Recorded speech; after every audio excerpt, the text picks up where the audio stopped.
Honorable colleagues, I have an announcement here, a condolence announcement from Honorable Olaifa Jimo Aremu. He's announcing the death of His Royal Highness Oba Razak Babatunde Adeusi.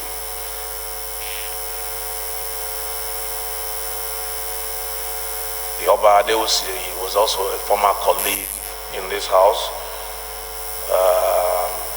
Late Kabiesi was, until his demise, an active stakeholder in the socio-cultural and political affairs of Ogun West Senatorial District of Ogun State. And the memory of his contributions in this regard, as well as his committed passion to the progress of Ogun State, will continue to linger with us. On behalf of the good people of Egbado North, in Meko, our former federal constituency, I am announcing this on the floor of the House and also commiserating with all the acquaintances of Kabiesi, particularly the entire kinsmen, and pray that Almighty Allah subhanahu wa ta'ala grant all of us the fortitude to bear the loss and grant him eternal rest.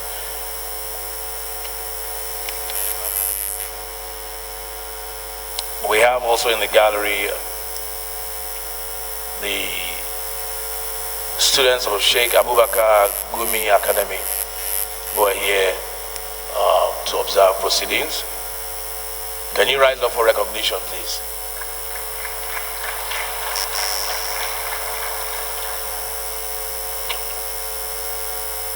We also have with us members, I'm not sure how many, of the Edo State Assembly in the gallery who are also here to observe proceedings. Can you please stand for recognition?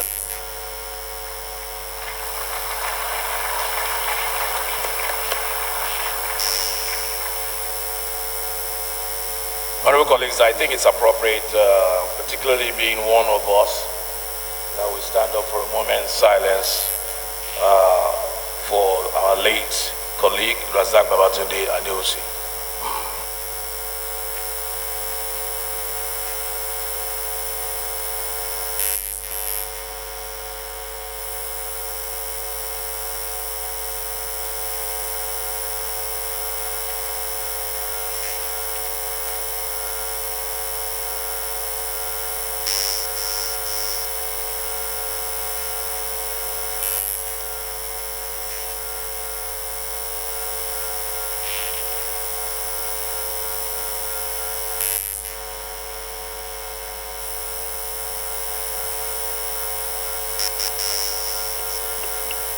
May the late Kabiesi's soul rest in peace.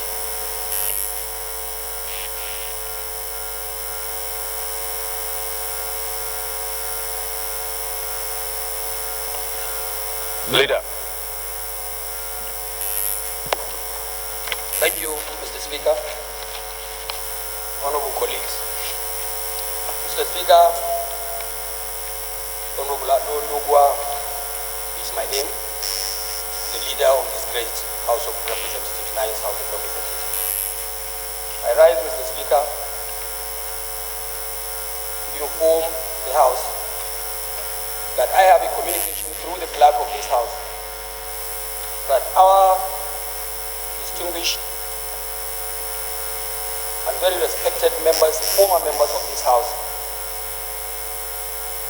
from Edo State, in persons of Honorable Abbas Brimo, Patrick Egarale, Samson Osagi, and Razak Bello Osagi are in the gallery to watch proceedings in solidarity with the newly formed leadership of this House of Representatives. It is on this note that I would like to plead and request for your leave as the leader of the House that based on the tradition of this august House that we admit these gentlemen who are former colleagues to be admitted into the chambers while we suspend relevant rules to admit them in the chambers to watch proceedings along with their own colleagues here. Mr. Speaker, I so move. Any seconder? Honorable Wale, okay. Thank you, Mr. Speaker, my fellow colleagues. I am Oluwole Oke, representing Opo Oriade. Mr. Speaker, my colleagues, I'm from Osun State. Motion moved by the Leader of the House is hereby supported by me. Thank you, Mr. Speaker. Those in support that our four former colleagues be allowed into the belly of the chambers, please say aye. Those against say nay. The ayes have it. Whip.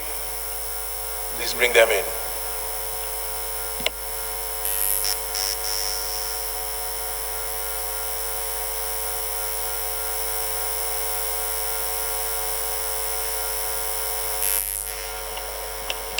Any member who has a petition to present to the House may please rise to do so.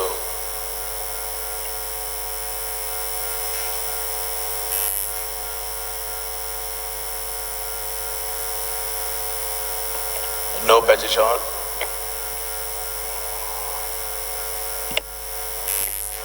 Point of order.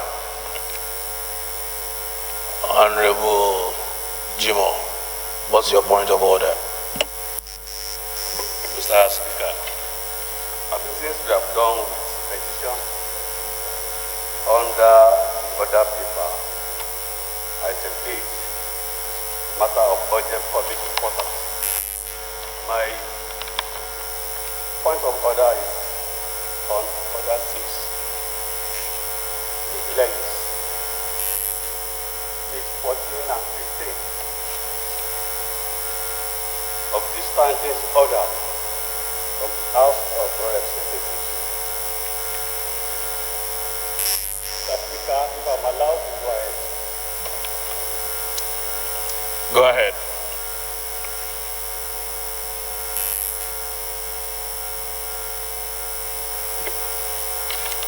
Order 6 privileges. Group 1. Privileges and rights enjoyed by the House collectively, by the members of the House individually, covered by the Legislative Houses, Powers and Privileges Act, Cap. 12, Laws of the Federation of Nigeria, 2004, and other status, practice, precedent, usages, and customs. Mr. Speaker, under Order 4, Order 6, Rule 4, any member complaining to the House of a statement in a newspaper, book, or other publication as breach of privilege shall produce a copy of the newspaper, book, or other publication containing the statement in question, and shall be prepared to give the name of the printer or publisher, provided that no member shall present a petition to the House as a matter of privilege. Mr. Speaker, sir, I have a newspaper here, Daily Trust.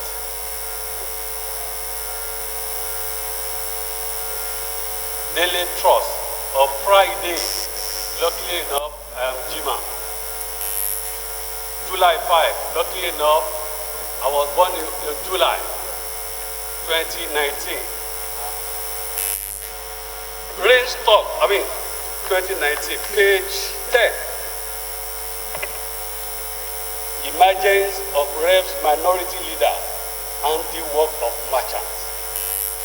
Credited to a lawyer, a sitting governor in Nigeria, Federal Republic of Nigeria, the Rivers State, Mr. Wiki.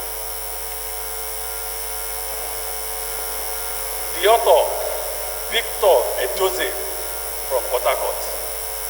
If I'm allowed to read, Mr. Speaker. Go ahead.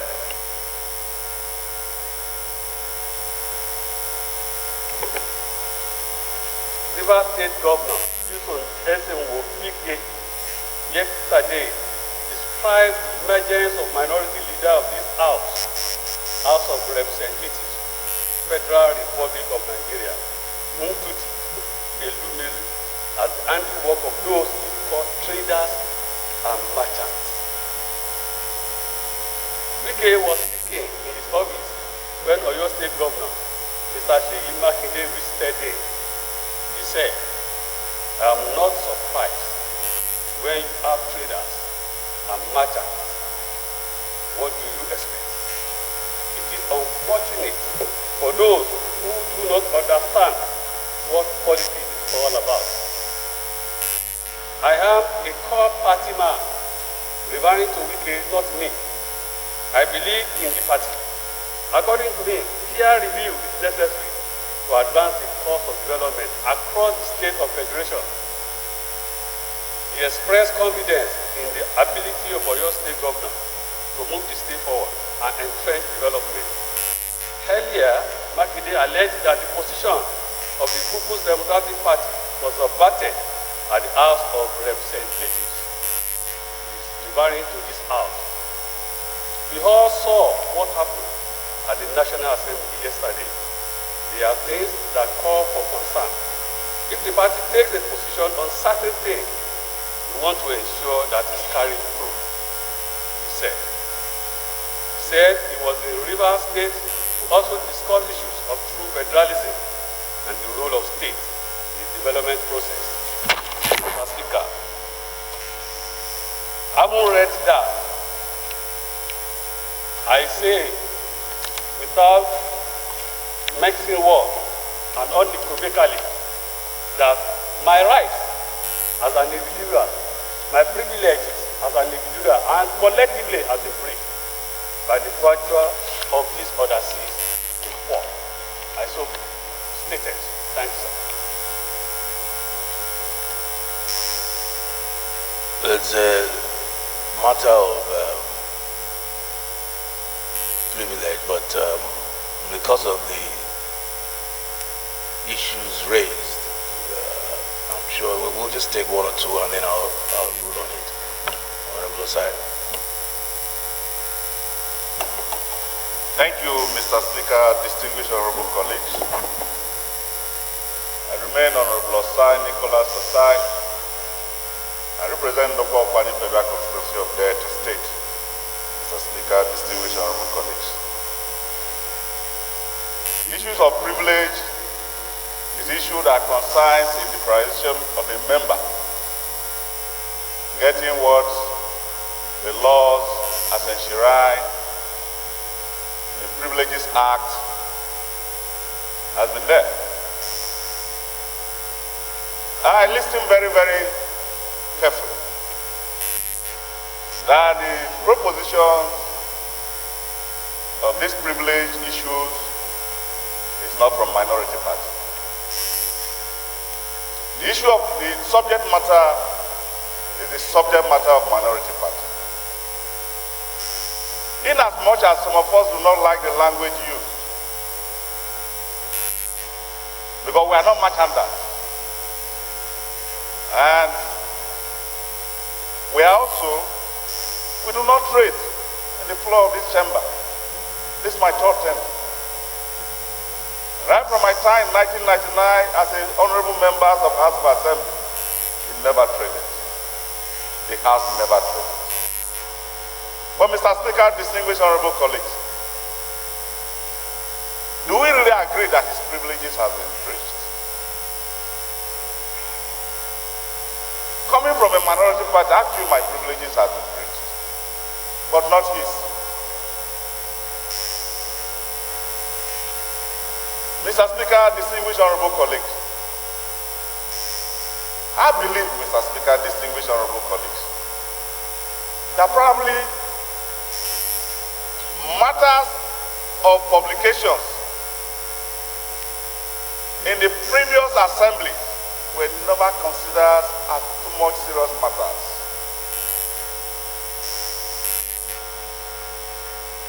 Because it's speculative.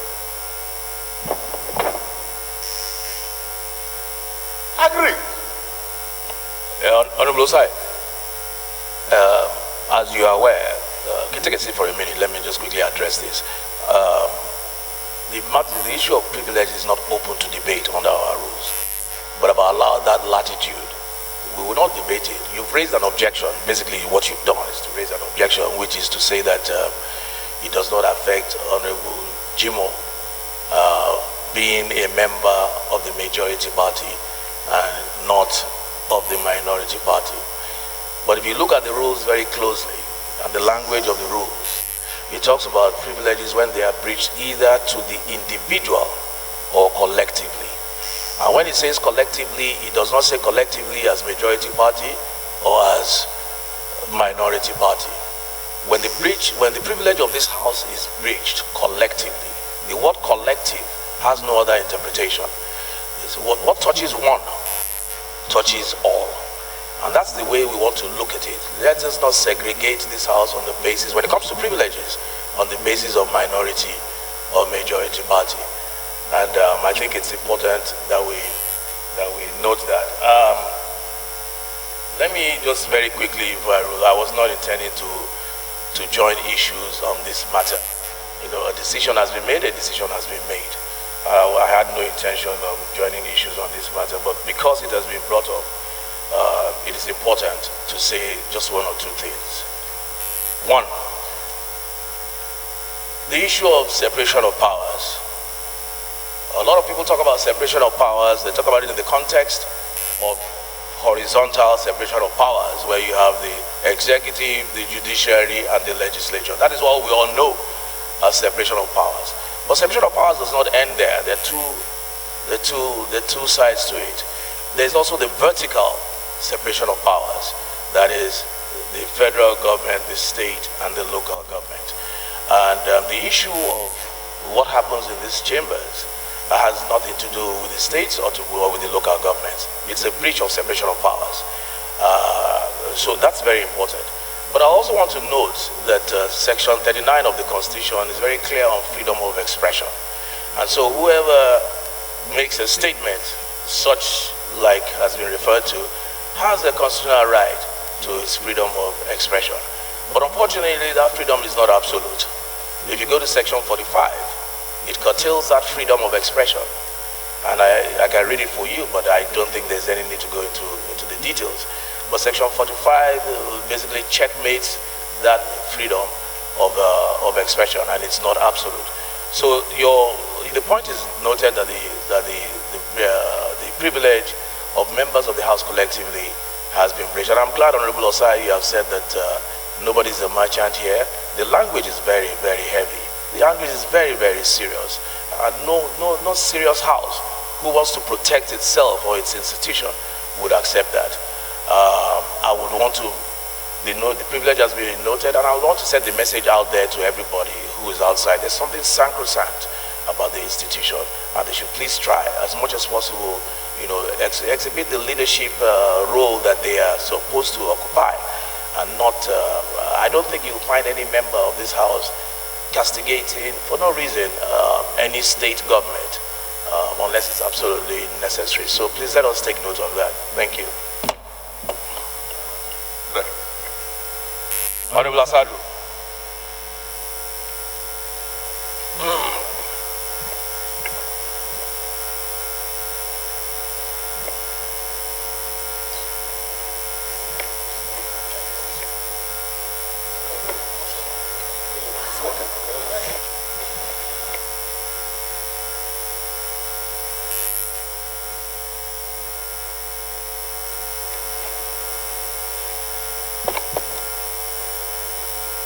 Mr. Speaker, my dear colleagues,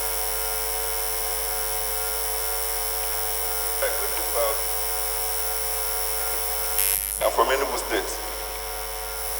Mr. Speaker, my point of order is again of privilege, as of the 6, 1, and 4, about, and I read, 1, privileges and rights enjoyed by the House collectively and by members of the House individually, conferred by the Legislative Houses Powers and Privileges Act L12, Laws of Federation of Nigeria 2004, and other statutes, practices, precedents, usages, and customs. Sorry, sir, I also want to reiterate to show that we could debate this. The matter of privilege at any time, I'm reading sub 3.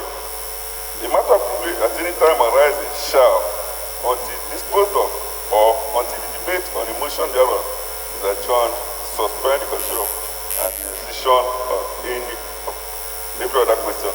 Mr. Speaker, my privilege is based on a publication that not only injures my privilege as a member of this House, That was the Enugu caucus of this House of Press and Ebonyi State caucus of this House. And I think it's just the House as a whole, because here published on the 13th of the son of yesterday is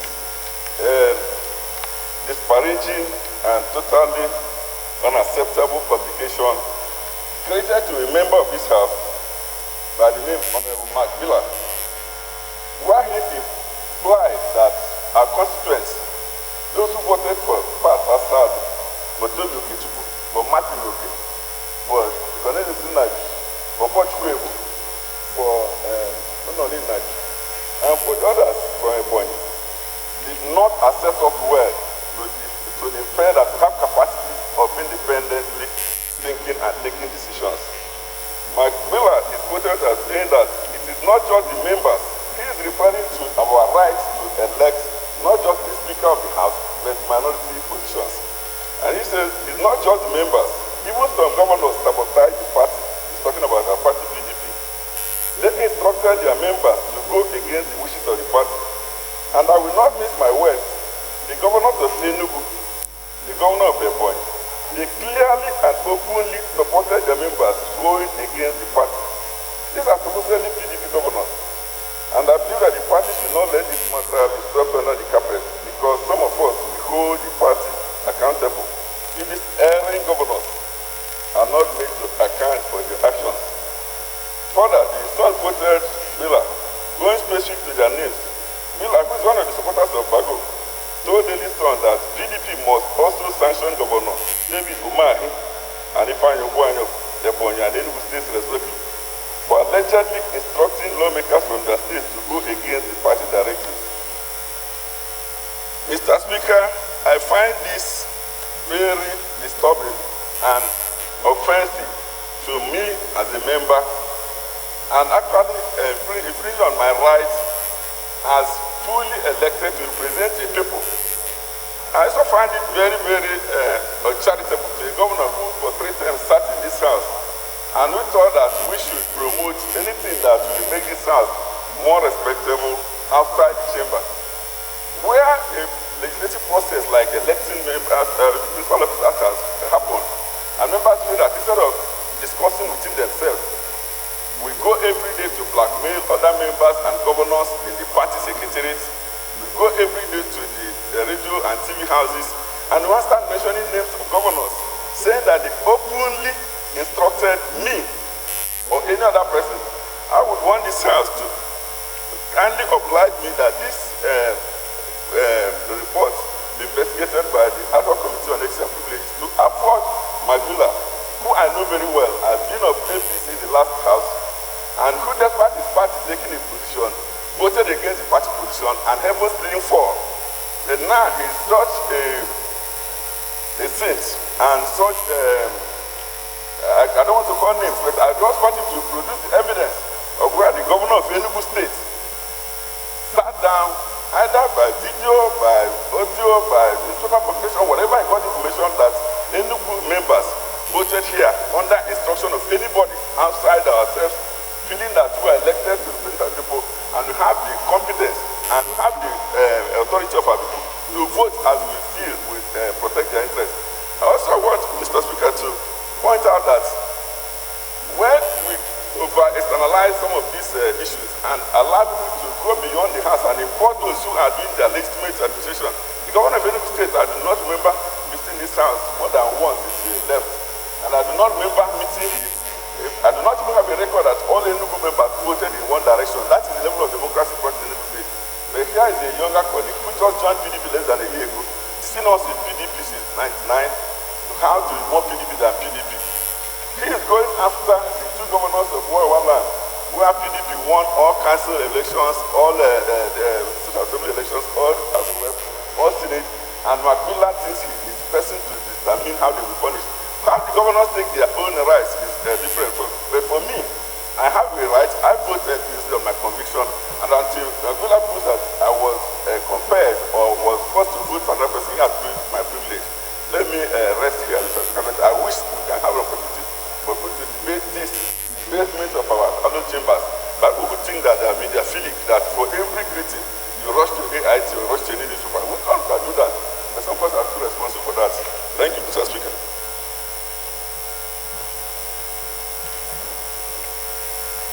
Leader, Honorable Toby. Thank you, Mr. Speaker. Honorable colleagues, my name is Toby Okechukwu and I represent an area of Adjournment Federal Constituency. Mr. Speaker, I'm from Edo State. Mr. Speaker, honorable colleagues, what this publication titled "NAS PDP Standing Over Members Rebellion," published on Monday, July 8, 2019. What he has done is to be judgmental and to question the quality of my representation in the House of Representatives. It impugns the character of the people who elected me, that they have essentially sent somebody who has no capacity for independent thought. Mr. Speaker, honorable colleagues, a while ago, Mr. Speaker, you told us about vertical and horizontal separation of powers. And you also asserted that no member of this House would go talk disparagingly against a state government. Mr. Speaker, I will say that you were wrong. Because herein is a member importing extraneous individuals to the Chamber of Parliament. I know you were reading objectively, you were stating objectively how things should work. But you never knew. You don't have read this. The state governor talks about House of Representatives and says they are merchants and traders. Well, the language may not be correct. But what of a member of Parliament that you lead, and all of us here are colleagues, says they goes to say that we have no capacity for independent thought, that we're under instructions from them. It's not in bad faith. And when this kind of thing is stated publicly and in newspapers, you can imagine the level of discord and dysfunction they have gone to sow at the headquarters of PDP. That is essentially the reason, for the kind of things we get here.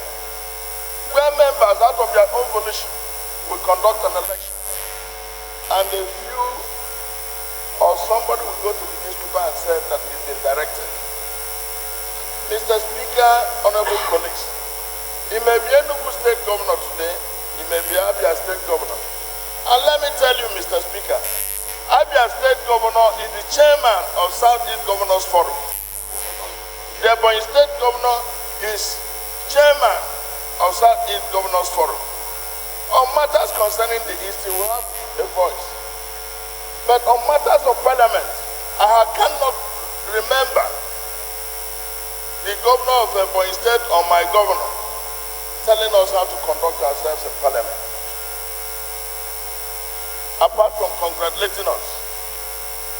So when things like this come up, Mr. Speaker, we know where our problems come from. And for a man who is about 6 months old in PDP,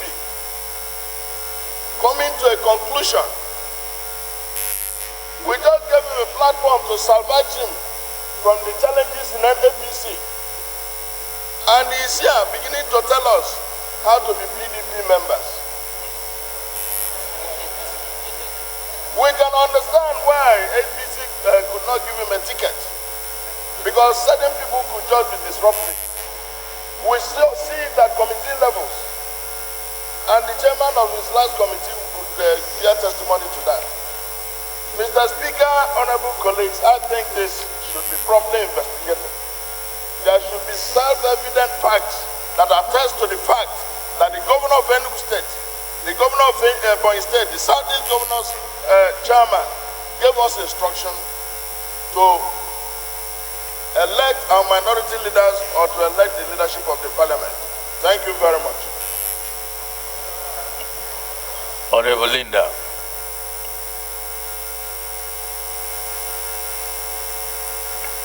Thank you very much, Mr. Speaker. I'm Linda Chibaigazu, member representing Onitsha North and South Federal Constituency.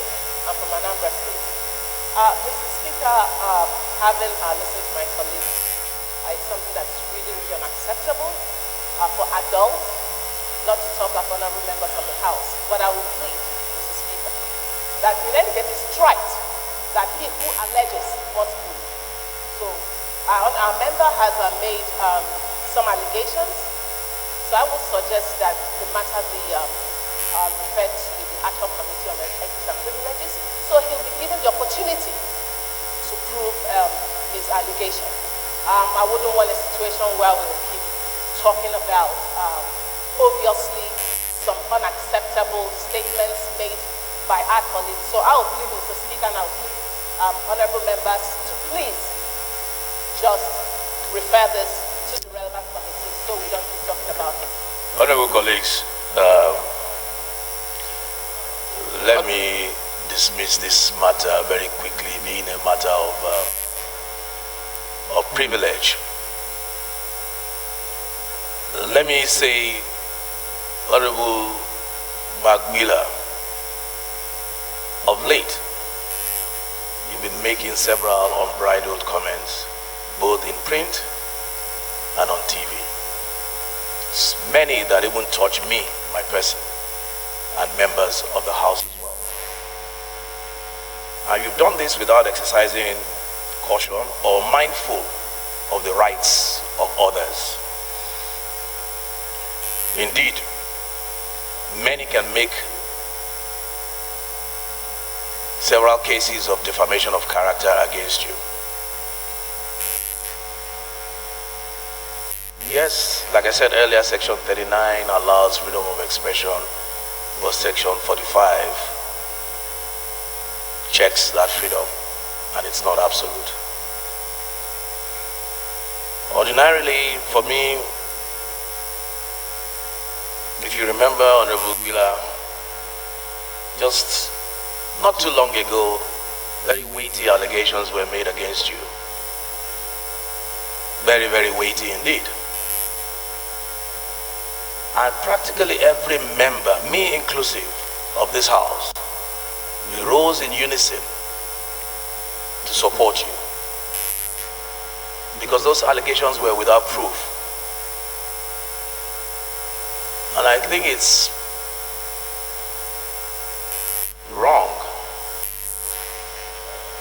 for you to turn around, all in the name of politics, to begin to defame the character of members of this House, and even those outside, our executive governors. So ordinarily for me, this would have been an issue, like has been rightly pointed out, for the ethics, the ad hoc committee on ethics. Honorable colleagues, please, and it's just a plea, in the interest and the spirit of the reconciliation, I want us to press the reset button. Let us press the reset button and begin afresh. I believe Honorable Magbila has heard his colleagues. He's heard their passion. He's felt their anger. If I was to go on and allow this debate to continue, you'll be surprised some of the things you'll hear. So let us press the reset button. Let us move forward. I don't like a situation where this House, we've been sitting now for close to almost an hour, and what we're debating is the issue of privilege that need not have been infringed upon, when we have so much to do, so many issues on the order paper. So honorable colleagues, please, I believe the lessons have been learned. I believe the message has been said very clearly. Honorable Magbila, please let this be the last time that this kind of issue will come up, because at that point we will have no choice but to proceed according to law. Thank you.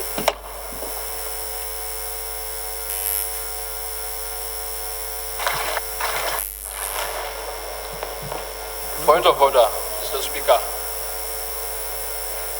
Who's raising point of order? Honorable Mansour.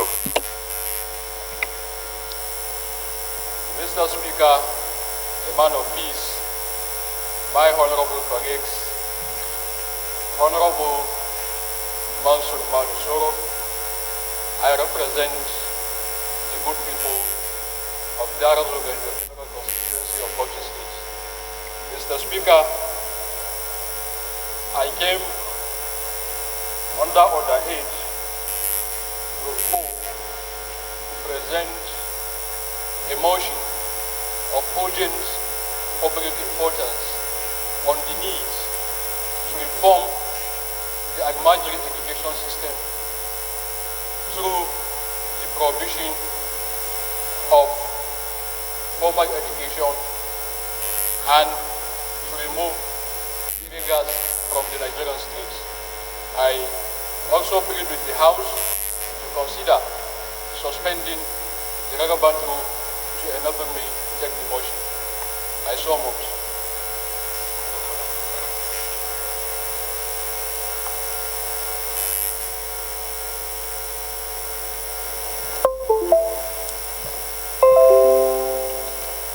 Yeah, Honorable Mansour, that's a very, very important matter.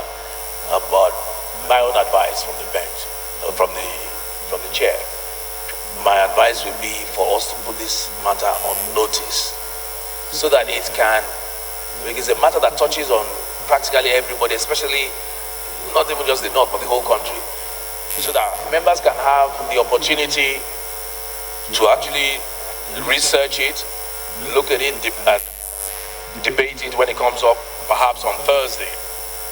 I think that would be the best way to go. Yes, go ahead.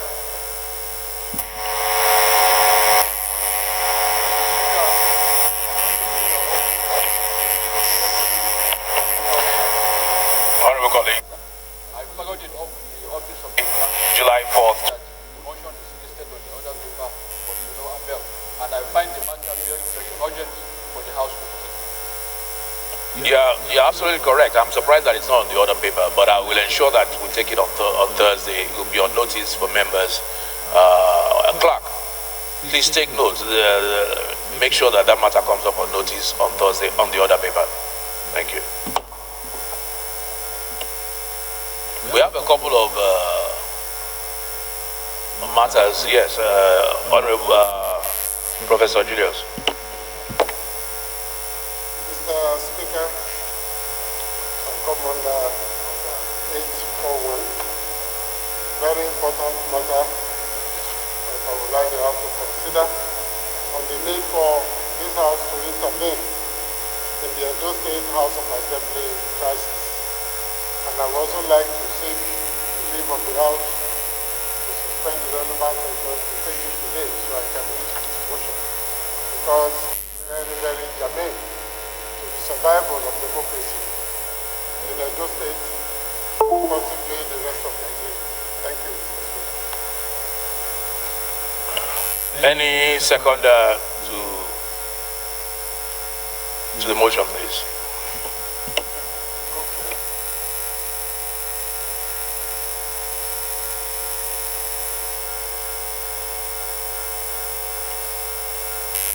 Honorable Jerry.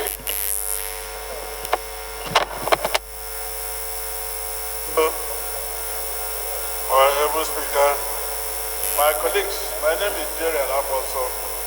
I'm from Edo State, representing also and the Federal Constituency. I'm on the total rank. Mr. Speaker, I rise to support second the motion every move by popular leaders. I shall second. Those in favor of the motion say aye. Those against say nay. The ayes have it. I believe your second leg of your motion was to suspend the rules to allow us to take this now. Any seconder to that leg of the motion? Honorable Dao Magaji. Honorable Speaker, honorable colleagues, my name is Honorable Engineer Magaji Dao Ali. Mr. Speaker, I'm from Jigawa. I rise to support that motion raised by Honorable Professor that we should suspend our relevant rules to take the matter as urgent. I so support. Those who support that we suspend our rules, say aye. Those against, say nay. The ayes have it. Prof.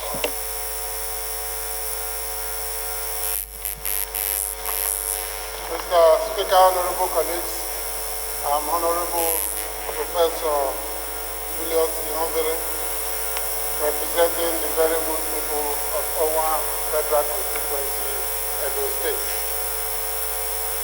The motion is on the urgent need for intervention in the Edo State House of Assembly crisis.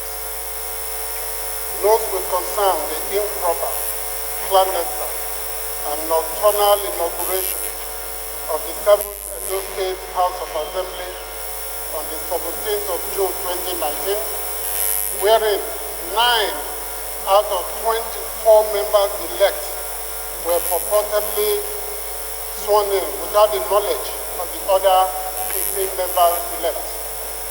Aware that the tenure of the Edo State 6th House of Assembly expired on the 7th of June 2019. Further note that proclamations are issued pursuant to the provisions of the 1999 Constitution of the Federal Republic of Nigeria as amended, Section 105, subsection 3, which directs the governor of a state to issue... Honourable member, silence please, silence. To issue a proclamation for the first session of the House of Assembly of the state. What is that on the 17th of June 2019, 10 days after the expiration of the 6th Assembly, 19 of the 24 members elect called a press conference to urge the Edo State governor to issue a proclamation to facilitate the inauguration of the House of Assembly and commencement of legislative business in order to avoid the constitutional crisis. Concerned that on the same day, 17th of June 2019, the governor and his deputy, after abducting 4 members elect against their wish, caused the clerk of the House to secretly swear in 9 members elect out of the 24 at 9:30 p.m., well outside the normal time recognized by the rules of the House for the conduct of legislative business. Alarmed that the so-called nocturnal inauguration, some of the members that were forcefully sworn in were improperly dressed, with some of them in casual wear such as shorts, which in local parlance can be regarded as short knicker, jean pants, t-shirts and slippers, which are not allowable parliamentary dress codes. Further concerned that on the 18th of June 2019, the 15 members elect who were not informed of the nocturnal inauguration and 2 of those who were forcefully sworn in addressed a press conference to condemn the charade that took place at the Edo State House of Assembly the previous night and to demand for a proper inauguration. However, to their charges, they were attacked by higher thugs and the state security outfit codenamed Wabaziga, and backed by men of the Nigeria Police Force led by the Chief Security Officer to the government, DSP Chris D. Wobono, aware that consequent upon the threat to their lives and injuries sustained from the attack, majority of the members elect of the Edo State House of Assembly have since fled the state for their own safety. Further aware and worried that against the background of the illegality and the growing insecurity challenges in the state, no normal legislative business can take place unless the proper procedure for inaugurating the legislature is done, attempted and guaranteed by the Constitution of the Federal Republic of Nigeria and security provided.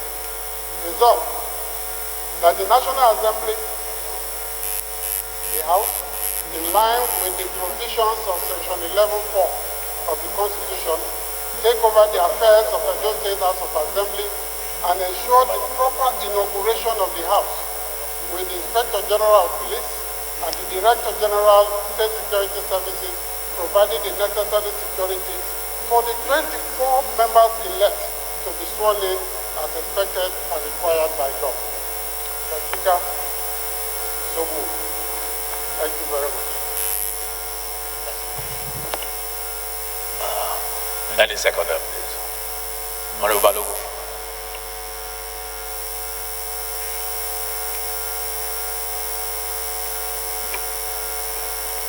Honorable Speaker, my name is Honorable Adebayo Balogun, representing the constituency in Edo State. I have a stand to support the motion made by our colleague from Edo State on the matter affecting the illegal inauguration within the state. I so support. Prof, you may lead the debate.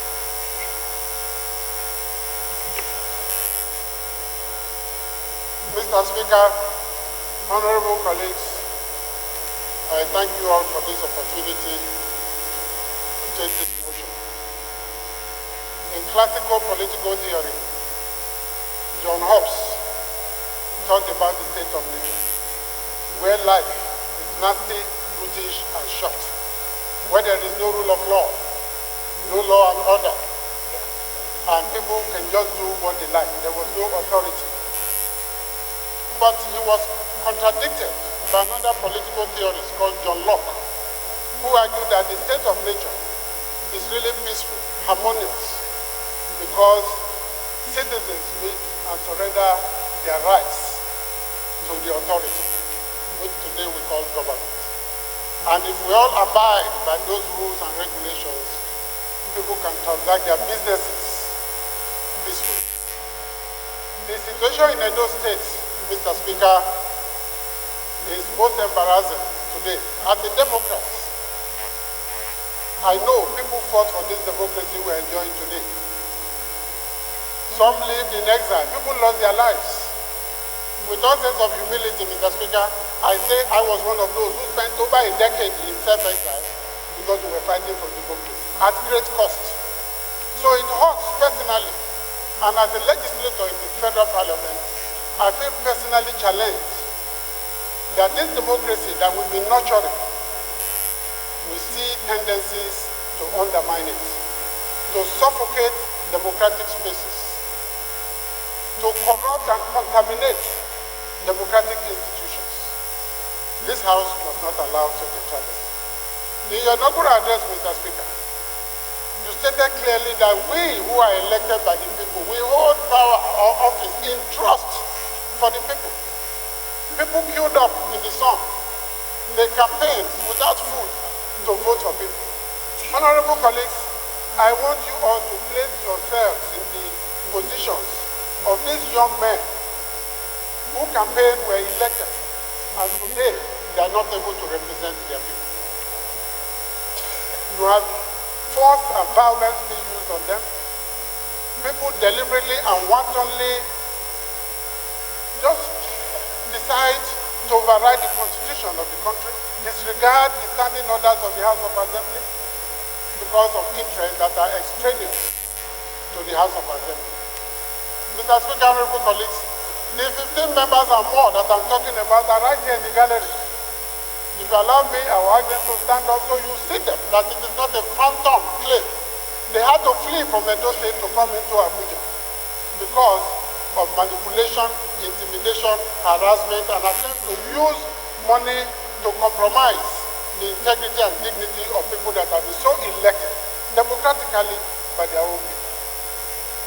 What we ask this House to do, it has nothing to do whatsoever with any individual.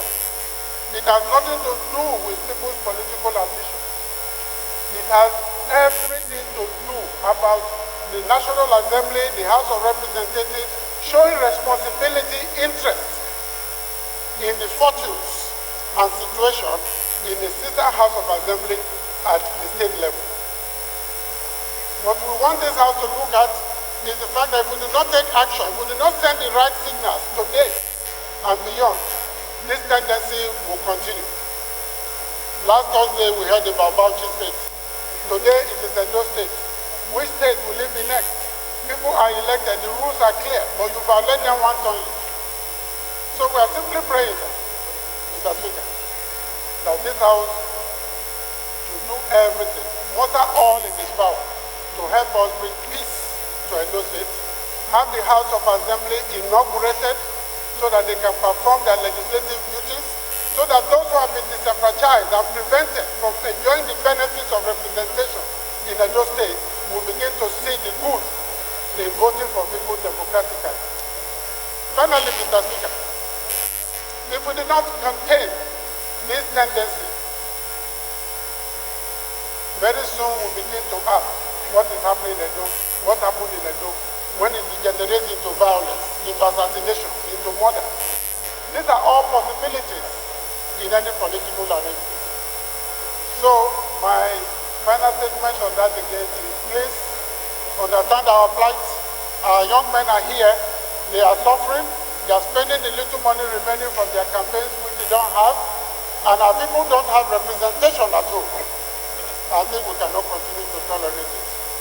Thank you, Mr. Speaker, for this opportunity.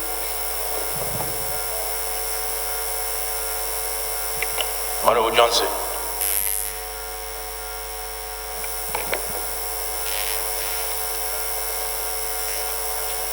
Thank you, Right Honorable Speaker, and my distinguished fellow colleagues. I am Honorable Johnson Oguma. I represent all the people of the Federal constituency. Mr. Speaker, I want to thank the mover of this motion because it's a motion that touches the life of Nigerian democracy. Mr. Speaker, my brother, the professor has elucidated both in motion and in plain terms the situation that is in Edo State presently. Mr. Speaker, as honorable members in the Federal House of Representatives or in the National Assembly, we have a duty to preserve, to protect democracy. The institution of legislature is the only institution that defines democracy. When you want to separate true democracy from dictatorship, it's only the institution of legislature. So we have a right. No wonder the Constitution of the Federal Republic of Nigeria in section 11.4, which was actually mentioned in the body of the motion, gave us the duty and responsibility to always make sure that the legislature as an institution, both at the state and at the federal, the sanctity is protected and maintained by the National Assembly. So, Mr. Speaker, there is what is going on in Edo State is what I term executive rascality. And it's an in-wing that is already blowing.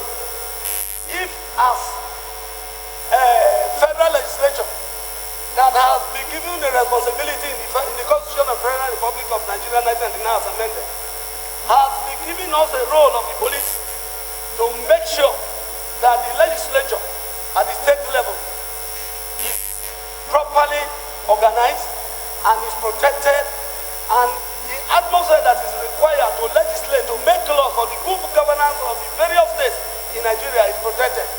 Mr. Speaker, I think it's our responsibility to rise to the duty, to say no to what is wrong. As we speak, 15 members out of the 24 members elected are on the run because the state has organized a struggle to maim, to brutalize them, to coerce them, to derail the democracy that so many lives have been lost to protect this nation. We, the professor and some of us that are co-sponsors have come to this house this morning to appeal to the conscience of members of this house that if we fold our hands, what is going on in Edo State now will spread to other states. Also, Mr. Speaker, if you allow me, I will mention two publications in the two national days, the Nation newspaper, upon the 7th of July, 2019, where the governor, you permit me to read, where the governor of Edo State stated in the function at page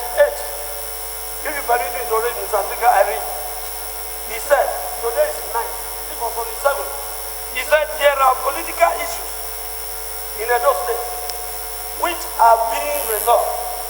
As far as we are concerned, we have a House of Assembly which has not been inaugurated. The key members have not accepted to be inaugurated. So when they get inaugurated, the issue there will be settled. The governor confirmed, which is so mad, on the 7th of July, 2019, page 8, the Nation newspaper, that the Edo State House of Assembly has not been inaugurated.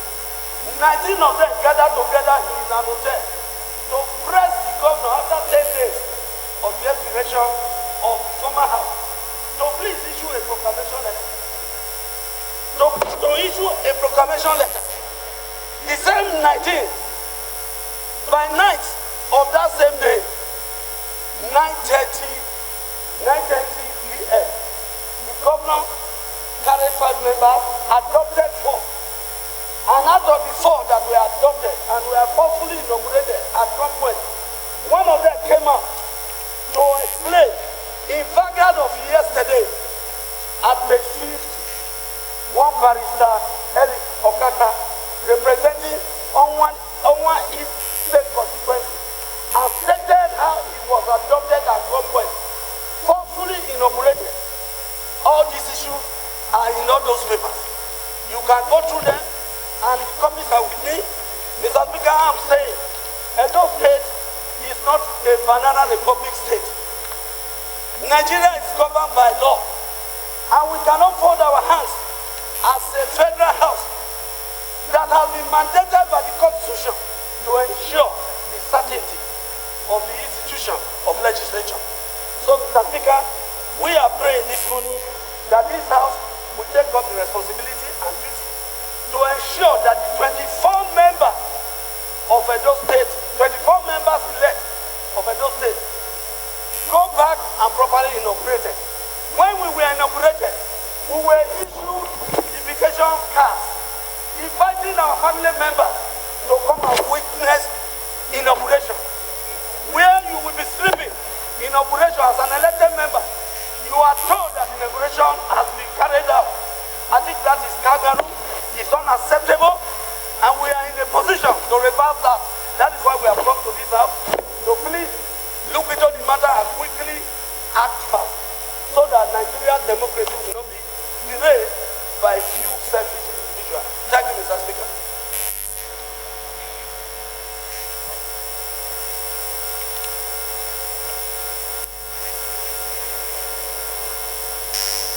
Honorable, the problem, Deputy Leader, is that maybe we shouldn't allow anybody from Edo State to comment again, because you have entrenched views on this matter.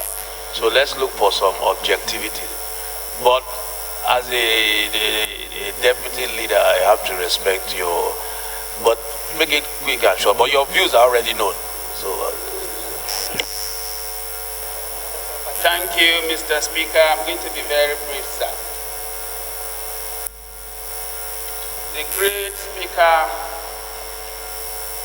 the most experienced, the most qualified Speaker in the history of House of Representatives.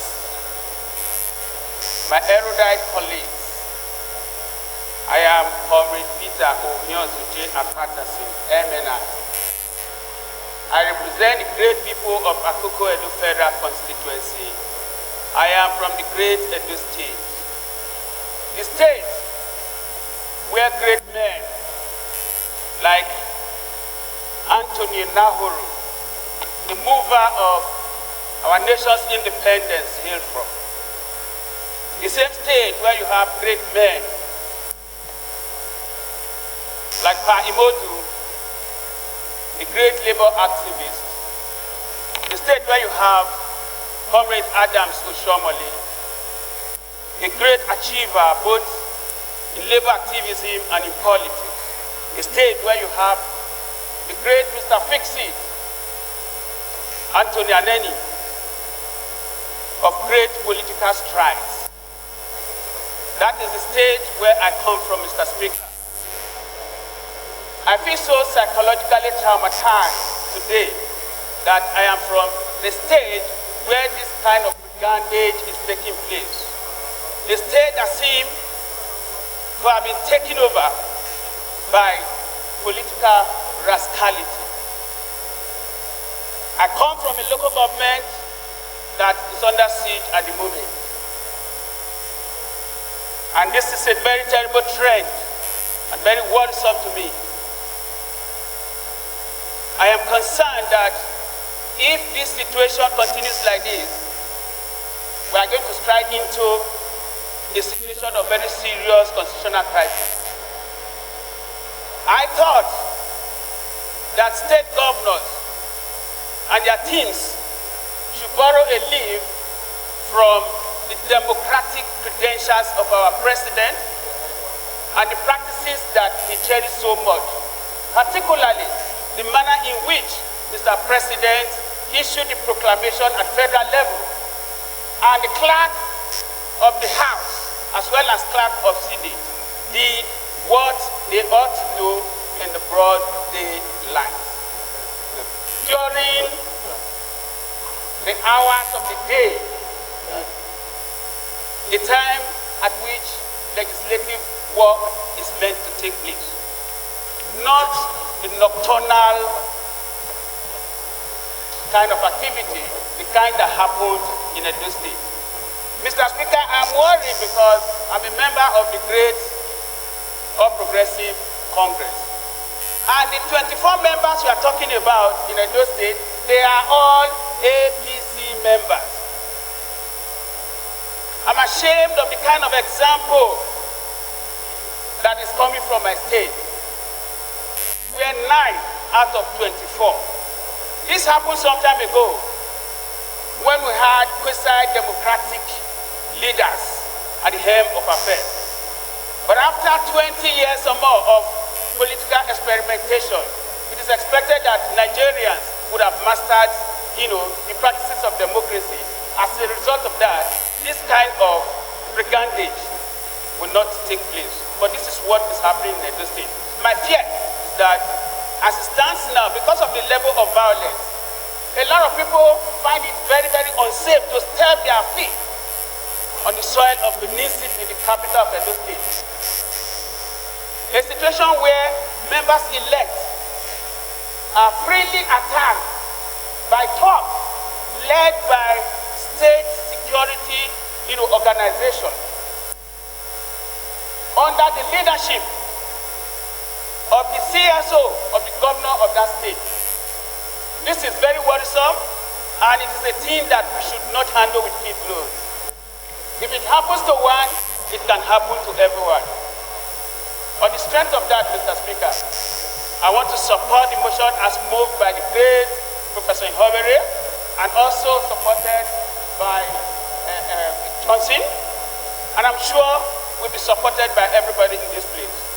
I support the motion, and I urge my colleagues to unanimously support this and bail my state out of this crisis and help my people out of this crisis that is almost consuming my people. Thank you very much. Honorable Embe.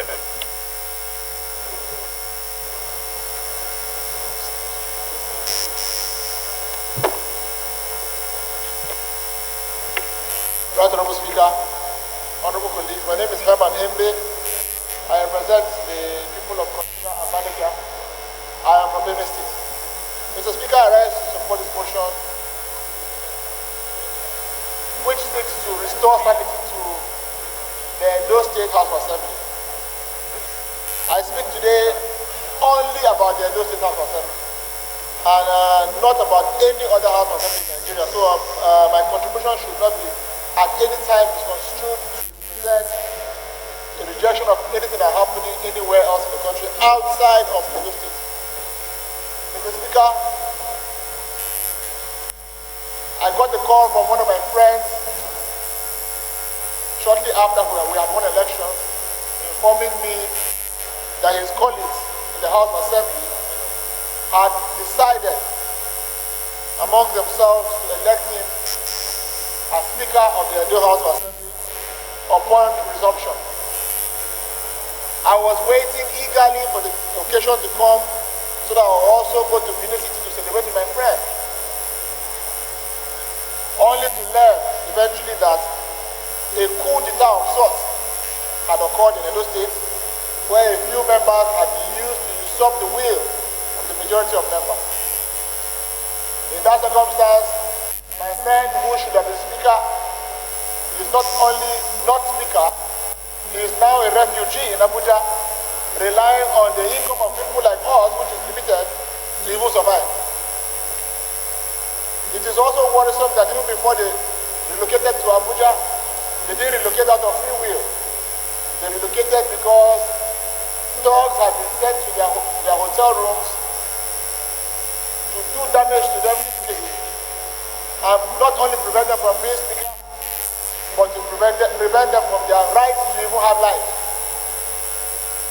On the strength of this, Mr. Speaker, I'd like to join the horde of voices in this House to wholly condemn this act that has taken place in Edo State, in the House of Assembly, and to ask that the right thing be done so that the House will be properly convened, the majority of the membership will sit, and amongst them elect somebody who is truly their speaker. This idea of kangaroo speakers that we have across the country is not right. It defeats the purpose of Parliament, which should be an independent arm. I am happy that Mr. President not long ago signed the constitutional amendment which granted autonomy to the Houses of Assembly. I am sure as they begin to regulate themselves financially in time, this idea of imposing speakers and leadership of the State House of Assembly will reduce. If we encourage what is happening in Edo State today, it may happen here tomorrow. The earlier we fight these occurrences at the state levels, which is a rampant situation occurring at the state, the more secure we will be as parliaments across the country, and the more that arm of government that has suffered over the years can be developed. On the strength of that, I support that the House take the sternest and firmest measures to ensure that sanity and democracy is returned to the Edo House of Assembly. Thank you, Mr. Speaker. That is my contribution. Honorable Odeb. Thank you, Mr. Speaker. Honorable colleagues, Odebo is my name. I represent the group of Surulere Gubernatorial Constituency. Mr. Speaker, honorable colleagues, I want to lend my voice to condemn the actions or the executive rascality that is taking over the House of Assembly in Edo State. Mr. Speaker, how long will we continue in this way? We are all Democrats, and we do not seek any political power democratically. If you are one, you are not. They are rejected by the people. Simple, just take it the way it is. But the actions of taking the offices of the government by force should be condemned. Mr. Speaker, I want to join my colleagues, the mover of the motion, for us, for this House, to rise and do the needful by taking over the House of Assembly in Edo State. And in a simple language, within few weeks, so that the House will be inaugurated, which will comprise of all the elected members of the State Assembly. And whoever emerges as the Speaker of the leadership of the House to be embraced by the executive arms of the government. And this is the right thing that we must do. We should condemn the rascality of the executive in all the levels. And that is why few of us have this ambition in giving the state power, to have the state police at the state level. If we have this, and the executive will have the power of the police, imagine what will have happened in that state. Definitely, most of our elected members will have been in prison by now. So we need to do the right thing in this nation so that we can move forward. Where we're supposed to be, we are still lacking the other state of the nation. Mr. Speaker, let us do the right thing so that Nigerians can benefit from this National Assembly. Thank you very much. I so submit. Honorable Osai, what's your point of order? Thank you, Mr. Speaker, distinguished honorable colleagues. I remain Honorable Osai, Nicholas Osai. I represent local Kwanibura constituency of Delta State, Mr. Speaker, distinguished honorable colleagues. My point of order is from the Constitution of the Federal Republic of Nigeria, section 11, subsection 4. At any time when any national house of assembly, any house of assembly of a state is unable to perform its functions by reasons of the situation prevailing in the state, the National Assembly may make such law for the peace, order, and good government of that state. With respect to matters on which a House of Assembly might make laws as may appear to the National Assembly to be necessary or expedient until such time as the House of Assembly is unable to resume its functions, and any such laws enacted by the National Assembly pursuant to this section shall have effect as if there were laws enacted by the House of Assembly of the state. Mr. Speaker, you will recall in section 105 gave power to governor to issue proclamation, and in issuing proclamation, to issue proclamation to each member. These members must receive the proclamation through the clerk of the State House of Assembly one by one, and not by few.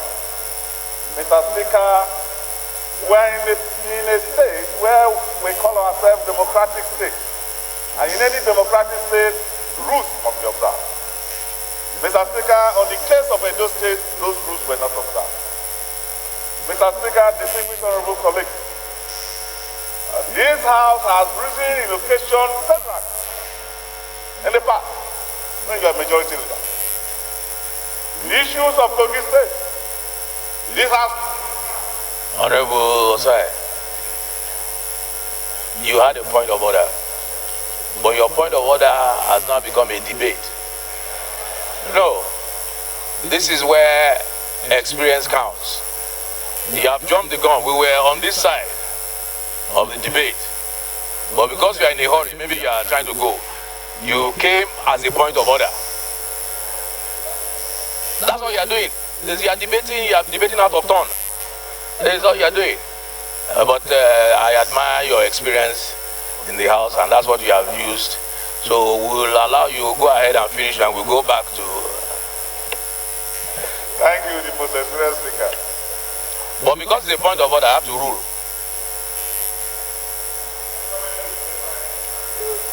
Point of order sustained. Continue. Thank you, Mr. Speaker, for that privilege. Mr. Speaker, distinguished honorable colleagues, I think it's very, very important for the House at this particular point in time to establish so as not to cause anarchy in Edo State. Edo State has been known to be peaceful, people who are democratic in nature, people who love democracy, people who continue to bring the principle of democratization. That's what we know Edo State to be. But it's strange, the situation where 9 out of 24 will come up to be constituted and elect principal officer should not be tolerated. Mr. Speaker, distinguished honorable colleagues, what is worth doing is worth doing well. The same issue happened in some other states in the north, which we should not tolerate. So we are men and men will remain. We are women and women we are. And we should take this toll of honor, throw this toll of integrity, throw this toll as postulated by the professor who raised this motion. On this ground, Mr. Speaker, distinguished honorable colleagues, I believe that this motion should be passed with the speed of light required. doesn't need any more much debate. But we allow our members to add their views. So on this ground, Mr. Speaker, I rest my case.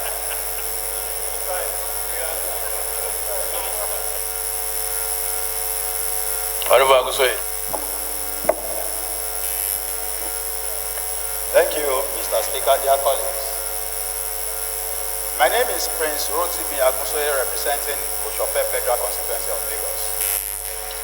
Dear colleagues, I want to support the motion, but going in another direction to guide whatever we are going to agree to here today. We've heard from the sponsor of the motion what is actually happening in Edo State.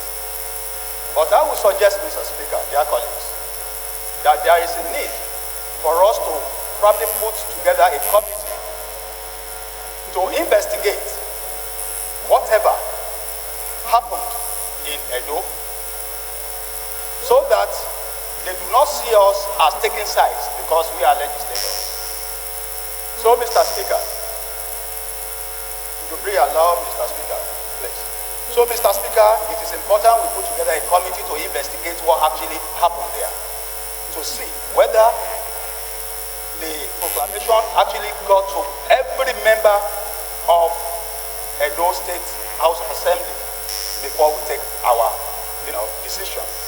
You see, facing challenges of life, it makes it interesting, and overcoming those challenges makes life very meaningful. So, Mr. Speaker, dear colleagues, that is my contribution. Thank you.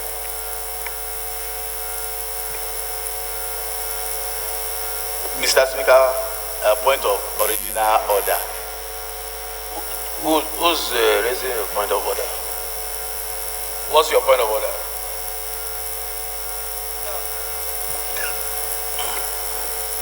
Please make sure it's original.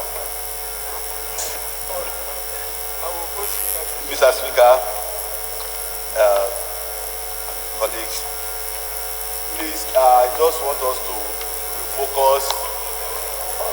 Yes, that's our focus. I still remain Honorable Bayo Balogun from Investigative Federal Constituency. I will be raising, because this issue 8.5 personal explanation, other 8.5 personal explanation. Yeah. Because this issue has been a recurring political decimal. 8.5, yeah. 0.5. 25. No. Yes, it's 8.5. 5, yeah. What's the order? Order 8.5.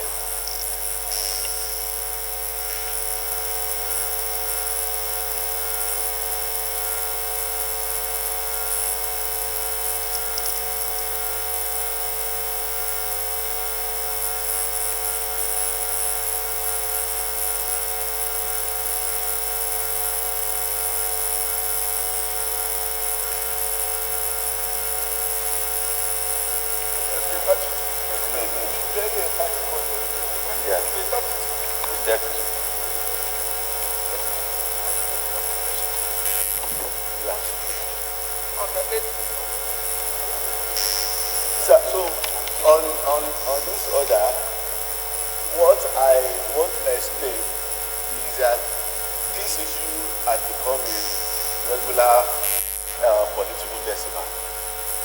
Instead of us just treating the symptom, I want the House to actually look at the way of bringing permanent solution. It happened in the last. Okay, Honorable Balogun, that is an issue for debate. Personal explanation is actually on the other paper. Your timing is wrong. We are past the stage of personal explanation. If you look at the proceedings of the House, and also you are supposed to write personally to the Speaker if you have an issue of personal explanation. It's not an issue for debate. But we will get to you on this issue when we come to this role. I will definitely get to you because I think you have an important point that you are trying to make. It's just coming under the wrong order. Honorable Adejare, we'll take 2 more from this row and then we'll move on.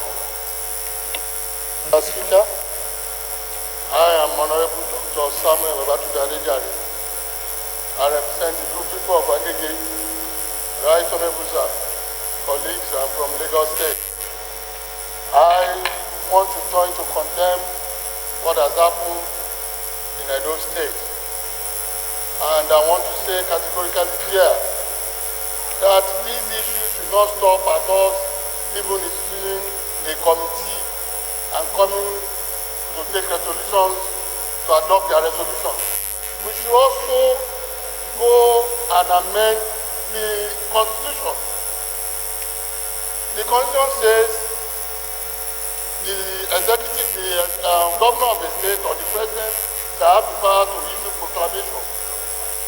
The timing of it is not stated. It should be time bound. And like somebody said, it should be specific. There has to be specific issues as it relates to this issue. It must be stated that each of the members of the House involved must be given that proclamation individually and on time. And if it is outside that time, it is not binding on them. This cannot continue all the time. What has happened in Edo is happening in Bauchi. We have not even solved that. Another one, who knows, another one will come up again. I just want to say that we should go ahead, we should do a committee and give them a time limit. It should not be more than 2 weeks' time. We finalize it and take appropriate steps to correct that. That should not happen in modern day Nigeria. It's a disgrace to all of us sitting here that is happening there, and we should do whatever we want to do expeditiously because this cannot be allowed to continue further. Thank you. Thank you. Honorable Namdas. Honorable Speaker, honorable colleagues, my name is Abdrazak Namdas. I represent the people of Kenya, Jaja, Tongoma, and Belua. I am from Adamawa State. Mr. Speaker, I rise to speak on this motion. I want to commend Professor, even though I think this should have even come much earlier, because the people of Edo State have been, been given a sort of bad name, because this house was elected by the people, and the executive have been operating for the past 2 months, and without a house that has been fully constituted. I think there is need for us, just as the Constitution has guaranteed us, to ensure that this house is properly constituted. Mr. Speaker, the deputy leader who is from Edo State didn't even tell you that he cannot even go to Edo State, apart from the 15 members that have not been able to visit Edo State. My leader here on the floor of the house, who is the deputy leader from Edo State, cannot even find himself in Edo State, or else he will have issues. And it's unfortunate that we will have people that have been elected but cannot move freely in their own state, elected by their people. I think that is a very, very serious issue here. Mr. Speaker, I quite agree with my colleagues that we should take to the constitutional line. But the truth is that we also have to do the Bauchi scenario, where it should be investigated so that they don't see us that because they have even leader from the house that they have influence on, which is not true. We are Democrats. Let us investigate whoever is found wanted. It was so unfortunate, Mr. Speaker, that even among the 9, we've been told by the media, some of them even came in short knickers before they even took their oath of office, which is even against the law. It's very unfortunate. Mr. Speaker, you recall that in the last 8th Assembly, I happen to be a member of also a Constitutional Review Committee, and the President has assented to having an independent house. And in fact, as I speak, there is a committee has been put in place to have state legislators have their own independent, financial independence and whatever.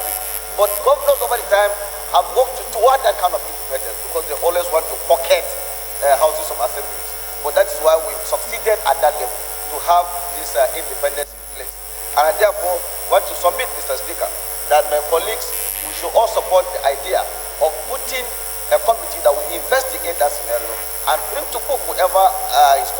concerned because we are not an apprentice and we should be seen to do our legislative duties. Thank you, Mr. Speaker. Okay, the last on this row, Honorable Ibrahim. Mr. Speaker, I am Honorable Ibrahim Oluyolarewaju. I represent the entire people of Edo State of Investigative and Edo State.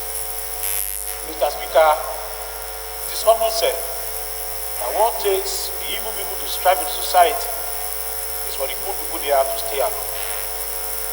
Mr. Speaker, it is not the tail that wags the dog, it is the dog that wags the tail. I thank immensely the drafters of our law that saw through this kind of happening and inserted provisions that will allow this noble house to take charge. Mr. Speaker, we are sitting on a time bomb if we don't act now. If at this time and this age we still have this kind of shenanigans going on in a country like ours, we should be ashamed of ourselves. We should be ashamed to describe ourselves as a democratic country. I'm embarrassed to actually hear that whoever, whether a governor or anybody, who support this kind of a thing. It was very hurting for somebody like me when it happened in the Edo State some years back, when 7 members sent away 19 members of the House of Assembly. And indeed, they refused to allow the 19 members to return back to the House for more than 1 year until their time elapsed. If care is not taken, these honorable gentlemen here may have campaigned, spent money, won election, and they may not be allowed to sit in that chamber. And that's why I said we are sitting on a time bomb. It's better we act now or never. God bless you, Mr. Speaker. Honorable MT Monger. Honorable Speaker, honorable members, my name is Mohamed Tahir Monguno. I represent Martin Monguno, Genzai Federal Constituency of Borno State. Mr. Speaker, honorable members, while I am not averse to the issue of constituting a committee with a view to investigating the ugly scenario that is unfolding itself in Edo State, Mr. Speaker, honorable members, the Constitution is very clear and unambiguous. The literal interpretation of Section 11, subsection 4, clearly, without any ambiguity, gives power to these hollowed chambers to take over the business of legislation where there is complete breakdown of law and order in a legislative house in a particular state. Mr. Speaker, we should not allow governance to be in vacuum, because once we allow governance to be in vacuum, it's an invitation to chaos and anarchy. So we should invoke Section 11, subsection 4 by way of its literal and ordinary interpretation, and then take it. 1 second. Honorable Amonza, what's your point of order? Thank you, Mr. Speaker. My name is Mr. Speaker. Mr. Speaker, I'm reading a constitutional point of order, section 36, as well as fair hearing. Mr. Speaker, this is going to be an investigative hearing. Therefore, we should set up a fact-finding committee to come back to the report for us to take an opinion. But right now, the line of debate seems to be conclusive. And if you conclude it appears as if the House is judgmental or taking position, then we'll be prohibited from doing the real business. Therefore, I feel like we should appeal to debate and punch a committee that gets us a fact-finding. From all the debate going on, we appear to be arriving to a conclusion. The fact-finding committee will come back to us with the report, based on which we will now do the further debate at the way. I therefore move that we should preserve the principle of fair hearing and natural justice, because if we take position, then we are not fit to proceed there to do the debate. Thank you, Mr. Speaker.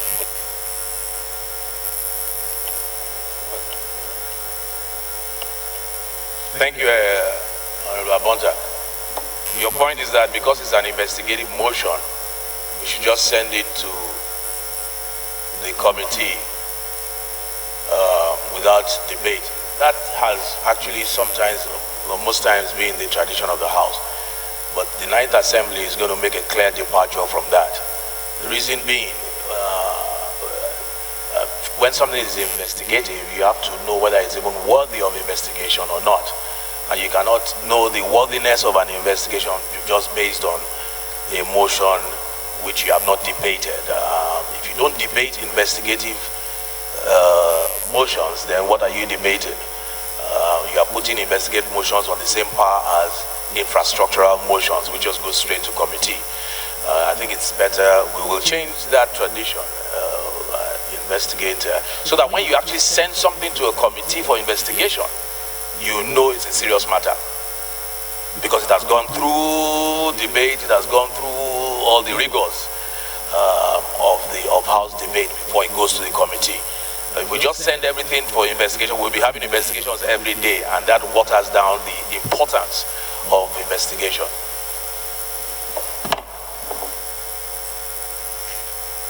Continue. Mr. Speaker, well, I'm rounding up now. As I was saying before, the point of order raised by Honorable Abonta is, as it is now, there is vacuum in governance in other states. There is complete breakdown in law and order with regard to the issue of lawmaking.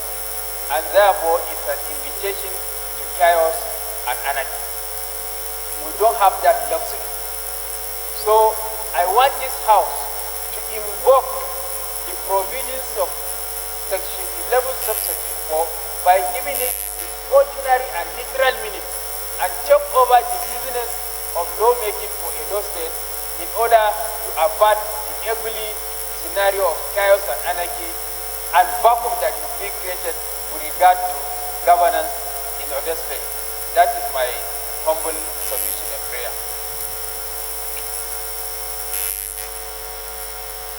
Honorable Morige, we're trying to remove the Edo members from this debate. A quick one, eh? Okay. Thank you very much, Mr. Speaker, for the opportunity. Honorable colleagues, I'm Omorige Obede Ihama. I represent the good people of Edo Federal Constituency. I remain the Prince and from Edo State. Mr. Speaker, let me thank every colleague here that has spoken in one way or the other to this issue. Mr. Speaker, the issue of the Edos is very paramount in this scenario. And for me, I represent the capital, which is Benin City of Edo State. I represent our very revered monarch, the Oba of Benin, Obonoba Nego Ukwu. My constituency, Benin City, Oredo, is where the state government house, the state house of assembly is located. Mr. Speaker, the issue of Edo State is very dear to my heart, as you all know, and it's very important that every Edo indigene and citizen of Nigeria is treated fairly. I would have loved to debate squarely on this issue, but Mr. Speaker has said clearly that no Edo representative should comment anymore. Rather, I will thank this House and I will thank all colleagues for your concern and your solidarity with Edo people. It is very important that the Edos get a positive decision to this. It's important. Thank you very much. Honorable Omeji. Mr. Speaker, honorable colleagues, Honorable Chukuma Umoji, representing the good people of Agwata Federal Constituency. Mr. Speaker, thank you very much for this rare opportunity. You know, since we've been sitting, this is the first time, and I think this my red cap is sharp enough to catch the eye of the Speaker. Not only you, Mr. Speaker, Please, I align myself completely with all the arguments concerning the Edo matter. But I will also like to properly guide the House that we know that there are remote and immediate causes, primary and secondary causes of what is going on in Edo State. We know that there is a battle between the national chairman of APC and the governor of Edo State. And we also like to guide the House so that the National Assembly will not be used to settle political scores in Edo State. Let it not be an ambush laid for the governor of Edo State. This is a House that is guided, a new House led by the best speaker, I think to my knowledge, that has ever been. And you have said it actually when you were speaking, that there are different types of separation of powers, horizontal and vertical. Let it not be seen as if we are usurping the powers of the governor of Edo State and the House of Assembly. The best thing to do, the motion for proof is okay, but the prayers, they are not in order. We cannot immediately take over the functions of, or go down to practically tell them what to do. The best, to my knowledge, is to set up a committee, get the facts together so that the House will be properly guided. Let us not rush into action and set a dangerous precedent. And Mr. Speaker, thank you once again for this opportunity. I believe that subsequently that my red cap will shine enough to be recognized. Thank you very much. Thank you, Honorable Oshoba. Thank you, Mr. Speaker, honorable colleagues. I remain Honorable Olumide Babatunde Oshoba. I represent Abeokuta North, Obafemi and Odeda Federal Constituency in Edo State. Mr. Speaker, this is a very timely motion brought by Prof. First of all, I would like to talk about nature, our environment. As my honorable colleague, Honorable Adjournment, said, we need to find a way to put a time limit when this proclamation will be done, because we cannot have a situation where the last assembly does their handing over and then there is a week, 2 weeks. In those 2 weeks, the states don't have any assembly, and it's like we have dictatorship in the state, because without the assembly, only the governor does everything about the state. Secondly, I would like to talk about what we had in this country at a particular point in time in appreciating our president. There was a time when we had governors removed from office with only a third of the assembly. Appreciating our president now is so democratic in the sense that we have freedom of speech. A lot of governors in the last 4 years were not in line with him, but he allowed everyone speak their mind. But now we have governors taking over the arm of government. If we had the time when the president was using 5 members to impeach governors, so governors should be guided now that we have a president that is so democratic and they should follow suit. Because then governors were endangered species. Now the governors are making the assembly endangered species, Mr. Speaker. So I appreciate this motion and I fully support the motion. Thank you, Mr. Speaker. Honorable Gagdu. Mr. Speaker, honorable members, I'm Yusuf Gagdu. I represent Anshinkanke Kanam from Plateau State.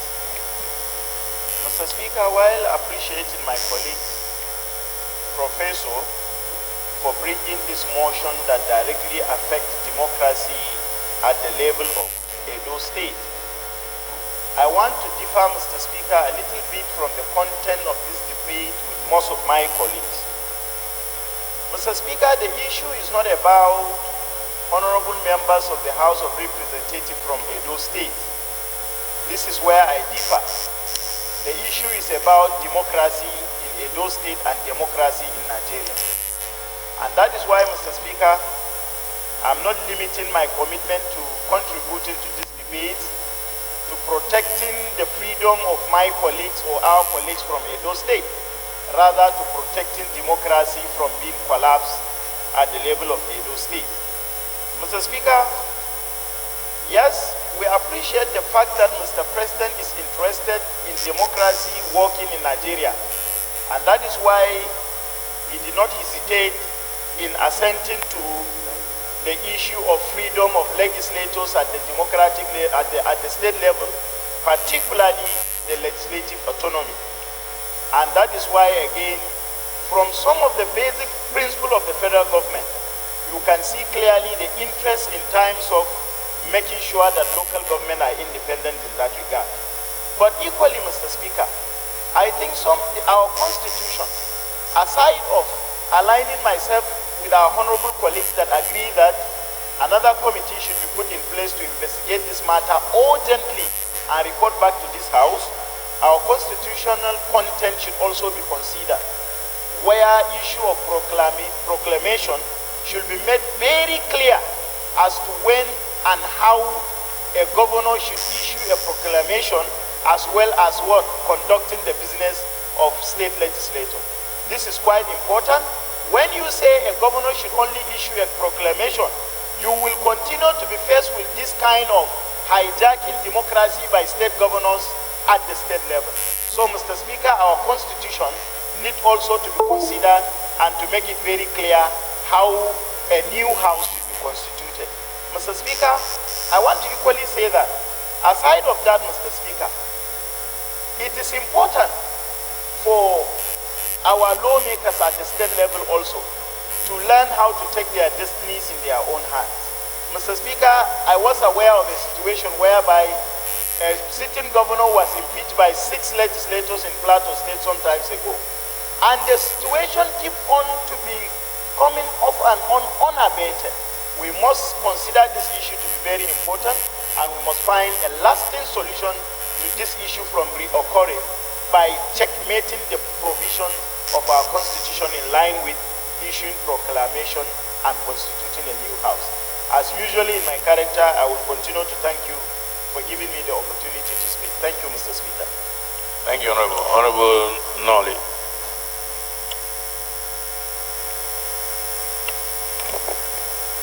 Mr. Speaker, my name is Nolly Naji.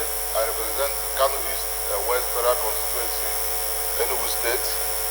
Mr. Speaker, I want to deviate a little bit. On behalf of my party, the People's Democratic Party, I want to thank APC for creating problem in Edo State, because it's going to be to the advantage of my party, PDP. Secondly, sir, I also want to caution, because... Are you not one of the people that has been suspended? You are trying to get back in their good books, have you?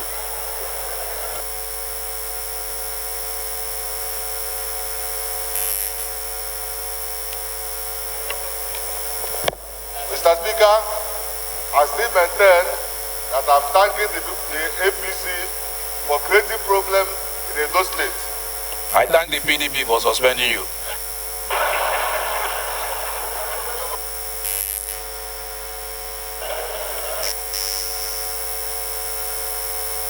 And I'm telling PDP, sir.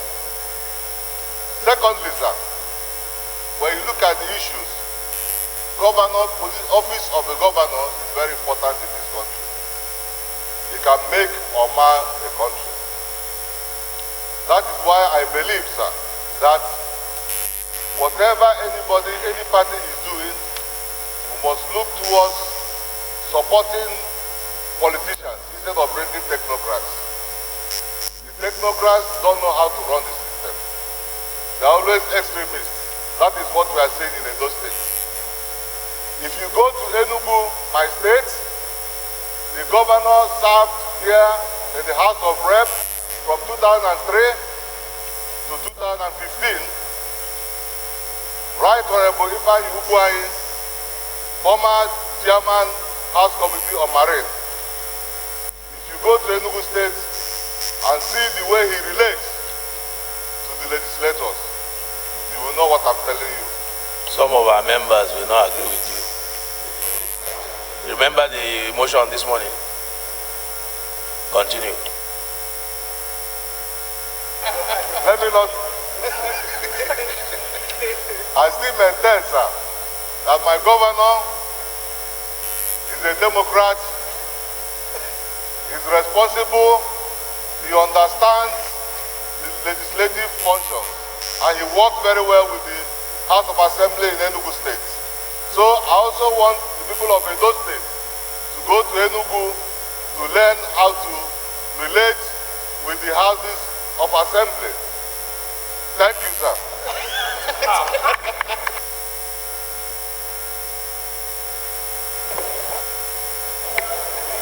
Honorable Halims. Thank you, Mr. Speaker, my distinguished colleagues. My names are Honorable Abdullah Ibrahim Halims, member representing Akba Omala Olamaboro Federal Constituency, Kogi State. I rise to lend my voice to the ill treatment of legislators in Edo State. As an institution I've served some years back, I feel pitied. I feel tremendously damaged when the governor, the executive, in their reckless standard, continue to treat the good people of Edo State in such manners. One, it is not the legislators that are involved. It is the constituents the people represent. As far as the constituents are concerned, their representatives, their assembly members. Silence, please. Silence, please. The assembly members have been thrown out of representing them. And finally, democracy, as it's supposed to be, should be for good governance. In view of the fact that these legislators, in their capacity, can no longer, as it is today, represent the good people that elected them. The effect is on the people that elected them. So, in my short submission, sir, Mr. Speaker, I want this Honorable House to enact relevant laws as far as Section 11, subsection 4 is concerned, to ensure that peace returns to Edo Legislative House. Thank you, Mr. Speaker. After Honorable Taju, maybe we just, because everybody wants to speak on this matter, but the time is already to 2. So we'll take Honorable Taju and then please let us put the question. Or we take one from here, one from there. Honorable Taju. Thank you, Honorable Speaker, my honorable colleagues. My name is Honorable Tajuddin Abbas. I represent Zaria Federal Constituency. I'm from Kano State. Mr. Speaker, while I completely align myself with the contribution of other members on the need for us to send another committee to find a way forward or reconciling members of the Edo House of Assembly, I would want to propose something entirely different.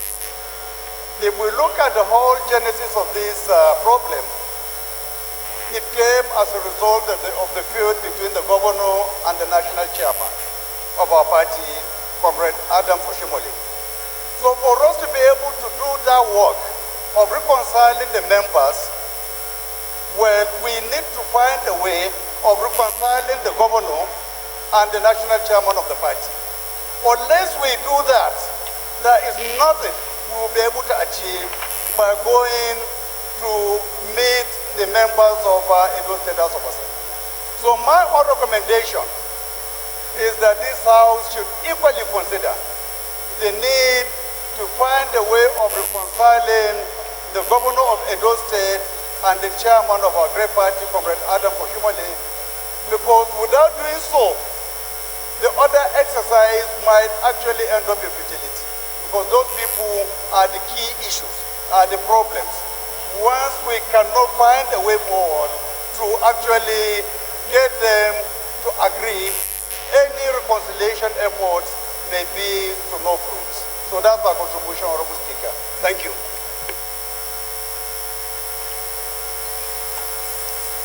Honorable Toby. Thank you, Mr. Speaker. Honorable colleagues. Mr. Speaker, I represent an area of the Federal Constituency from Edo State. Mr. Speaker, the Edo State situation where the assembly is in crisis and the government is not functional is a clear case where the people who are in government, at the legislature and at the executive, are not able to settle their differences, nor are they able to understand their differences. The motion raises sundry issues of kidnapping, of irregular inauguration, of godfatherism, of interference by extraneous elements in government. So, Mr. Speaker, honorable colleagues, I think it is better that the House sets up an ad hoc committee to investigate this matter so that whatever decision this honored chamber is taking will be based on the position of knowledge, It will be out of sequence for us, essentially, to begin to take decision without, first and foremost, looking at what the issues are, looking at the challenges, so that whenever that decision is taken, it is meant to solve problems. As a matter of fact, the green chambers at the House of Representatives is actually not in a hurry to take any man's job, because the opportunity cost of our taking over the chambers of Edo State House of Assembly is that it begins to affect the responsibilities we bear here. But we must also be minded to the fact that, look, we want order, security, and good governance in Nigeria. And where any state is not able to perform their functions, we should be responsible enough to take over the responsibilities. But we must do so from a position of knowledge. So I believe that the prayer here, well, there might be such a hurry to take over the legislative functions of the government of the chambers. But I think it will be more prudent on our part to investigate this matter and let them report back in 1 week, based on which we can take our decision. Thank you very much. Honorable Isiaka.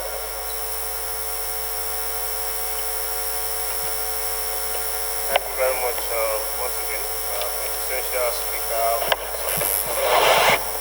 I'm Honorable Isiaka Ayokole Ibrahim. I represent the very good people of Kupo, a Westboro Federal Constituency. Mr. Speaker, I'm from Edo State. I'm a local man.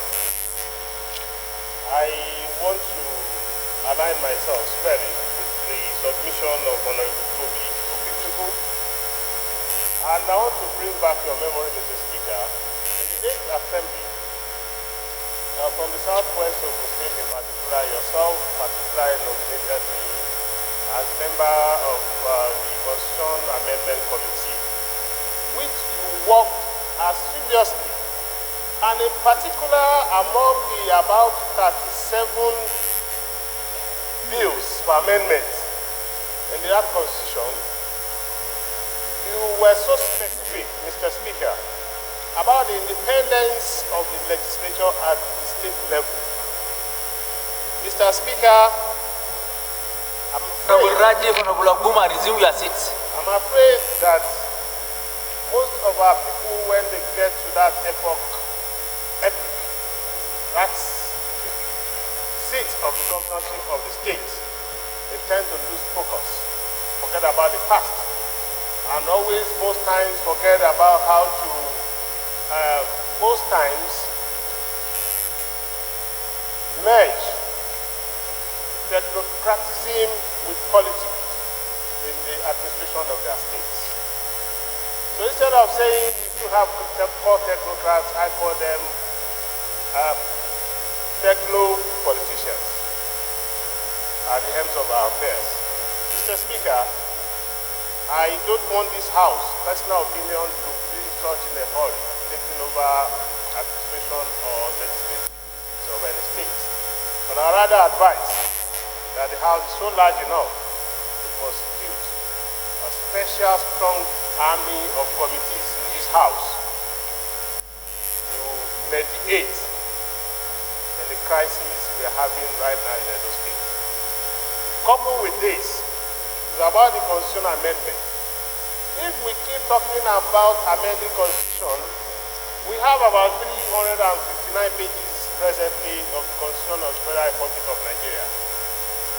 I'm afraid before this ninth assembly winds up, we may be having about 5,000 pages, because everything we talk about, we say, let us amend the Constitution. That's not the right thing. That is why everybody here, the 360 members, were elected by their respective constituencies. Mr. Speaker, I want to make a point here that issues, crises, mediations like this, let us take it upon our sleeves, upon our neck, as our responsibility as a House. It's not too much to mediate and see how we can be resolving all these crises.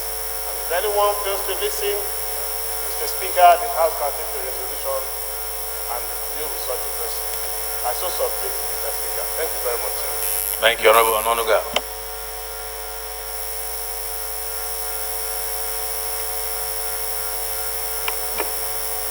Mr. Speaker, honorable colleagues, my name is Honorable Otumba Adeomi Oriyomi Ononuga. I represent the fabulously united people of Kenne, Shagamu, Emonorth, and from Ogun State. Mr. Speaker, I would like to align myself with the mover of this motion, Prof, and see it as a good motion considering the situation in the country at the moment. I also want to state here that we have a lot of civil servants in the legislature handling the affairs of the houses of assembly and the National Assembly before members are inaugurated. It is a good thing to say that the governor should indeed promulgate the House. It also gives the governor the right to say he may decide not to promulgate the House or begin to have letters issued, as was the case in Edo State, to certain numbers of the members. Like Honorable Isiaka said, it's a good thing that we may need to amend the Constitution. I want to say, make a suggestion, that part of the things that should be amended in the Constitution is expunging totally the right given to the governor to decide whether the House should be promulgated or not, or to decide whether it is certain members of the House of Assembly that should be given the letters to attend inauguration when members of their constituencies have actually given them the mandate to represent them. As this applies to governors, it should also apply to the president. If we have a president that does not want certain members to be inaugurated in the National Assembly, we would go back to this. like my colleague said, we are sitting on a time bomb and we don't know where this is going to end. So, Mr. Speaker, that is my submission. Let's take one from this side and then have the House Leader wrap up the debate. Honorable Adiogo. Thank you, Mr. Speaker. My name is Honorable Adi Adiogo. I represent the good people of Akoko South and Southwest of Ondo State. I stand to support the issue on hand. I try to lend my voice to this debate in support of, to condemn the actions happening in Edo State. There are a few issues at stake that goes beyond Edo State. The fact that the Constitution of the Federal Republic of Nigeria is being flouted, the fact that there is insecurity in Edo State because people who have been elected to perform certain functions are not being given the opportunity to perform their function. So I want to urge this Honorable House to take this issue with all seriousness that it deserves. What are the issues? Our Constitution must not be allowed to be flouted at will. Nobody should have the power to choose when to inaugurate a legislative assembly and when not to, because if we just give it at the discretion of any governor, a governor can decide that throughout his tenure, the House of Assembly should not sit. And at the same time, we should ensure that we secure members of legislative assemblies. If for any reason members who have been elected to perform a function cannot even visit their state, and like as they mentioned, even members of this Honorable House who are from Edo State would even have difficulty in visiting their state. And I therefore want to suggest, Mr. Speaker, that when there's an ad hoc committee be set up as been suggested, and the ad hoc committee should be given a shorter duration. 2 weeks may be too long, given the anonymity of what is at stake. But that there should be an abridged time for them to report back to this House so that an action can be taken. It is necessary that a committee be set up so that we're not saying like the proverbial person who shares meat with his teeth. Let us be seen as being fair to all the parties being involved in this issue. Thank you, Mr. Speaker. The Honorable.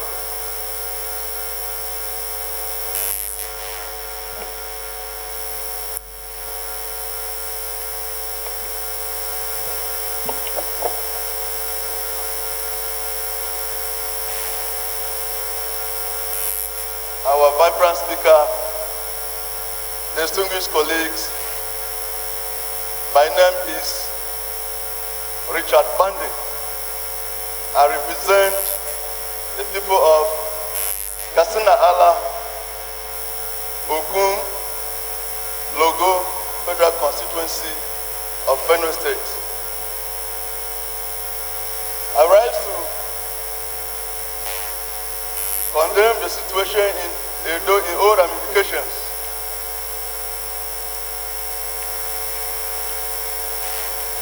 And injustice anywhere is a threat to justice everywhere. So if we allow the situation in Edo may generate to other states. So therefore, I align myself with the speakers that an ad hoc committee is set up to investigate the matter. This is because an injustice anywhere is a threat to justice. So by so doing, we know the nitty-gritty of the issues involved and we take a critical and objective decision to solve the issues once and for all. Thank you, Mr. Speaker. Thank you. Thank you, honorable colleagues. In the interest of time, it's 2 o'clock. Let the leader round up this debate. Leader is out. Okay. We'll move on. Honorable Toby, is he here? He has an amendment. Any amendments? Honorable Toby is out. Any amendments?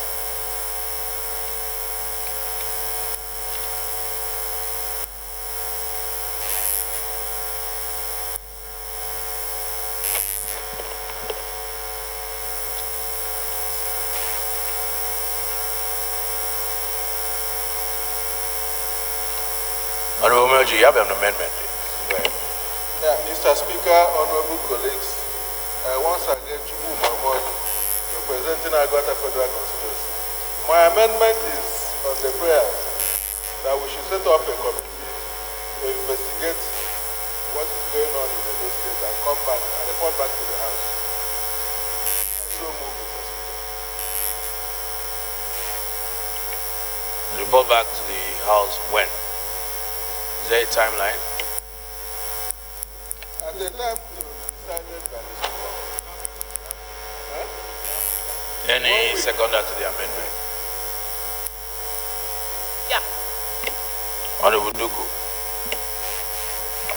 Thank you, Right Honorable Speaker, my highly respected colleagues. I'm Honorable Aisha give here to the member representing Nafa Electoral Constituency. I come from Edo State. I rise to second the amendment as proposed by my colleague. I so second.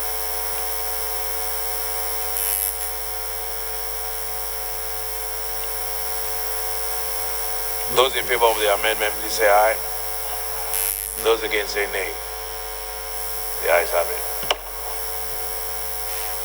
Any further amendment? The Honorable has an amendment. Honorable Richard, you have one too? Okay, I thought I saw your hand up. Mr. Speaker, my name is Honorable Bella Seshingami, representing Shikapitu Federal Constituency. Mr. Speaker, the only amendment that I want to bring in here is this. Instead of to set up an investigative committee, I may suggest that we should set up a reconciliation committee. Because this issue does not need, we don't need anything to investigate there, sir. It's what we have been reading, we have been reading on the pages of newspaper.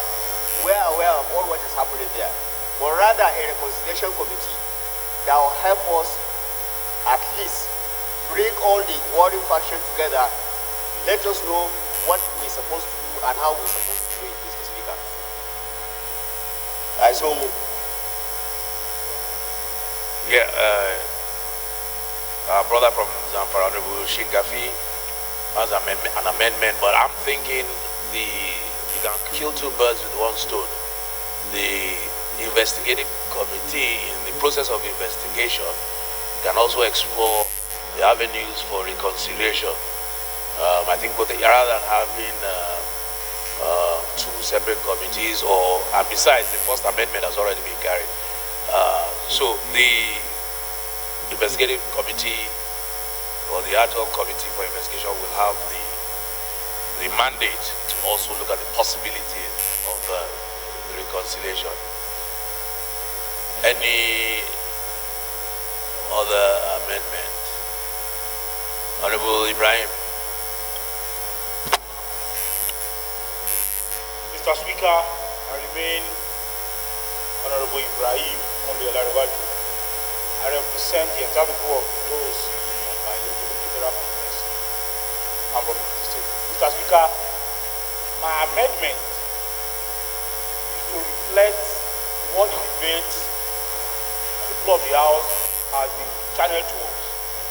It is obvious, Mr. Speaker, that what is noticeable in Edo State today, same thing is noticeable in Bauchi State. I foresee a situation, Mr. Speaker, that somebody again will bring to the floor of this House the EU in Bauchi State. The EU of Edo State is taking us about 2-3 hours now. Why don't we take the whole thing together holistically? Bauchi State was taken on Thursday. Those in favor of the motion as amendment, please say aye. Those against say nay. The ayes have it.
members, the business of the day. Point of order. Thank you, Mr. Speaker. Honorable colleagues, I want to come under Order 8, Rule 4 on a motion of urgent public importance. Mr. Speaker, honorable colleagues, I think it's in the interest of the public,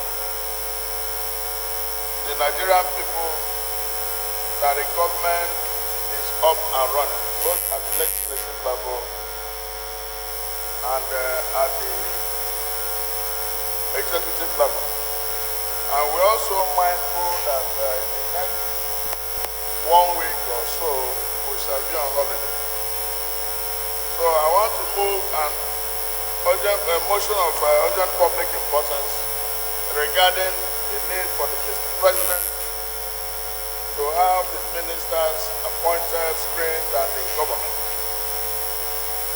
I want to crave the indulgence of the House that this motion be taken and be taken today. Thank you very much. Sorry, Honorable Toby, I have to confess, I was distracted. What was the motion again? So the motion is on the urgent need for Mr. President to appoint ministers. Any second?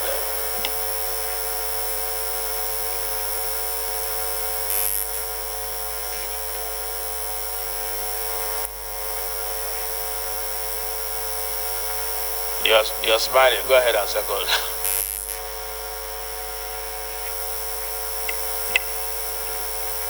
Thank you, Mr. Speaker.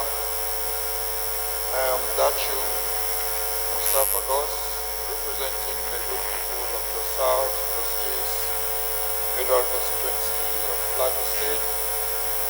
I rise to second the motion raised by Honorable Toby on the need for Mr. President to fix his cabinet before we go on recess. I so second.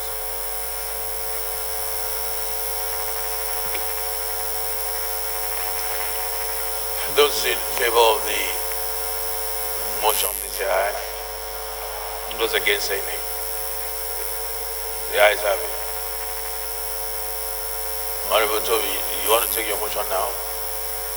So those in favor that we take this, rather, is there anybody to second that we suspend our rules to take this motion now? Second that. Honorable Luga. Thank you, Mr. Speaker, for giving me the privilege. And I've been raising up my hands for quite some time. That those of us at this road, we don't look at back.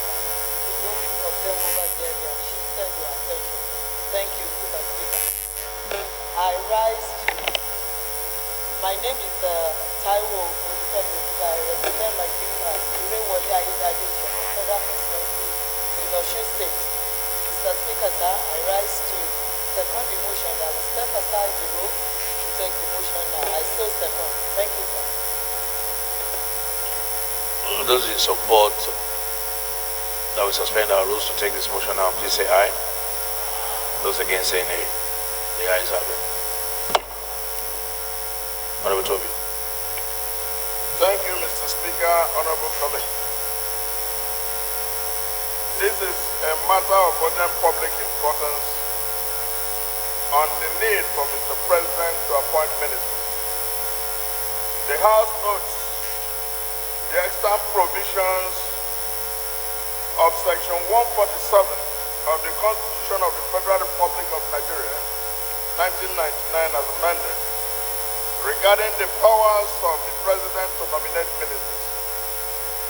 The House is aware that since swearing in on the May 29, 2019, the President is yet to constitute his cabinet of ministers. The House is concerned that this has created a huge vacuum of political leadership, poor or lack of supervision, a situation that has given room for award of contracts, employment, appointment in offices and every other day, and activities of government going unsupervised. The House is further concerned that the National Assembly in its tradition will by the end of July 2019 proceed on its annual 7-week recess during which period. Point of order, Mr. Speaker. During which Point of order. Point of order. I remain Honorable Mohammed Tahir Mokono. I represent Martin Mokono, Gandari, Federal Constituency of Borno State. Mr. Speaker, it's a constitutional point of order, and I want to make clear reference to Section 147 of the 1999 Constitution as amended. Mr. Speaker, 147. Section 147 that deals Section 147 of the 1999 Constitution as amended that deals with the appointment of ministers. If I may read this provision, subject to the indulgence of Mr. Speaker, the provision says there shall be such office of ministers of the government as may be established by the President, and it runs up to subsection 6. Mr. Speaker, a clear perusal of all subsections. There is nowhere in the Constitution that gave time limit within which Mr. President shall appoint ministers. What the provision says is that the President shall appoint ministers. There is no time limit within which the Constitution says or any other law that says Mr. President shall appoint ministers. So, Mr. Speaker, this point of order that is being raised by the minority leader, I think it's an academic exercise that is not worth looking into by this House, and therefore should be discountenanced. Because there is no time limit. So you cannot strictly impose on Mr. President something that has not been provided for in the Constitution.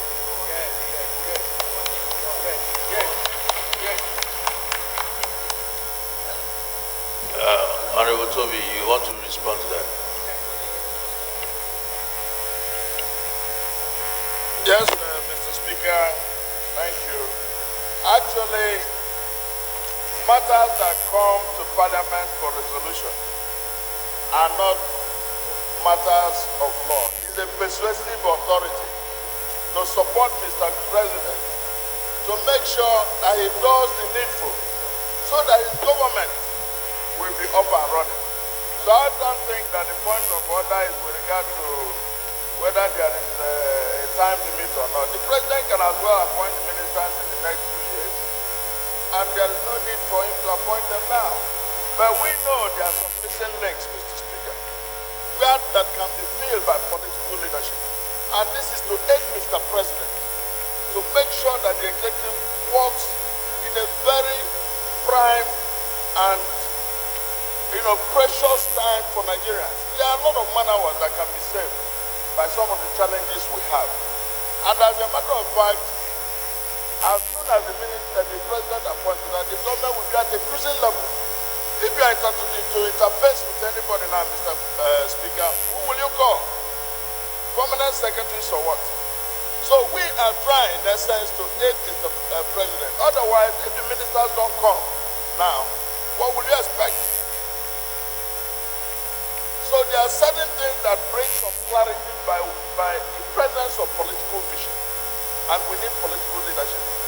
We are not waiting on the President's capacity or time limit for, it's a persuasive authority, and that is what resolutions of Parliament are supposed to do. I think on this issue, I think it's really straightforward. I think Honorable Mongunu was right in the sense that there's no time limit to when the President can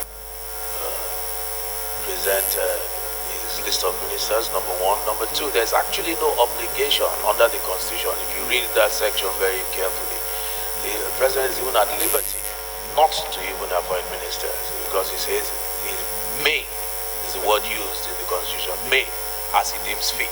But I think also Honorable Toby's point is actually also very well made. He's not pegging his argument on the law. It's basically, like he said, it's of persuasive authority or of persuasion. And I think that has been noted. I don't think we should subject it to any further debate. So you are both right.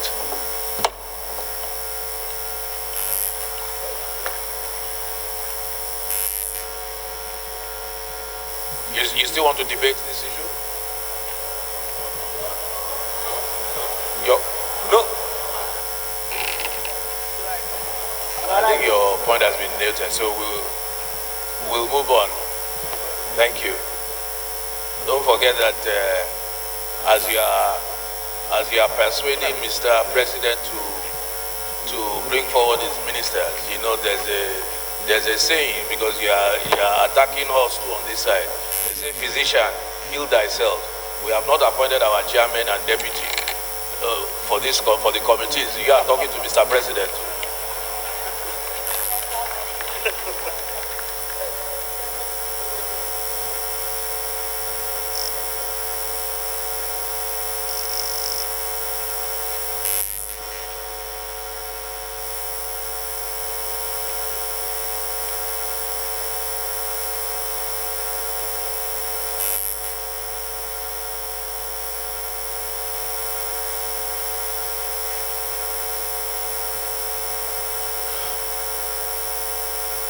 Point of order.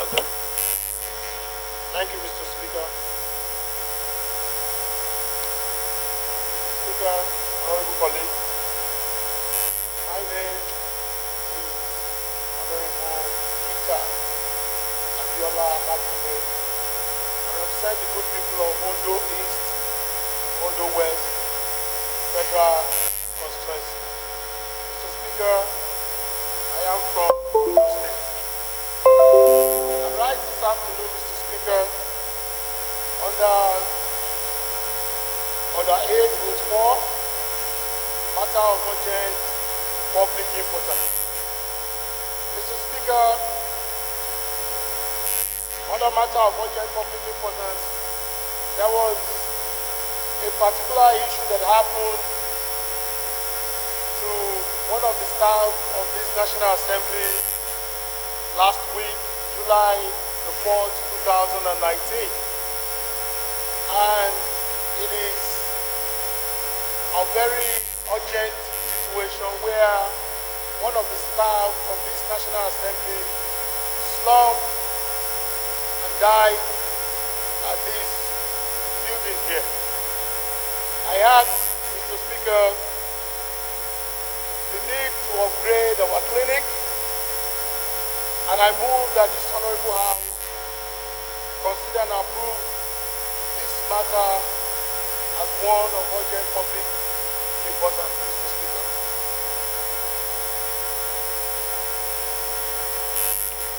So the matter is about what again? Individuals, one of the career officers in this building, the clinic in this building is not well adequate. The gentleman, very, very dedicated staff of this National Assembly, slumped, died even before he was taken to the hospital. I'm requesting this to be a matter of public urgent importance, because this can happen to any of our members. The clinic is not adequate to take care of acute care issues. Okay, Honorable, I think, that's not a motion of national, it's not just urgent, but national urgent public importance. I think that's an issue that can be addressed internally by the house services in terms of funding of the clinic. That's what I think. What do you think? Okay, so house services, please kindly note, because this is very important what he has brought up, the issue of the clinic that takes care of not just members but everybody that works within the premises. That it's important we fully equip and fund that clinic for our own safety and well-being. Thank you very much, Honorable, for bringing that matter up.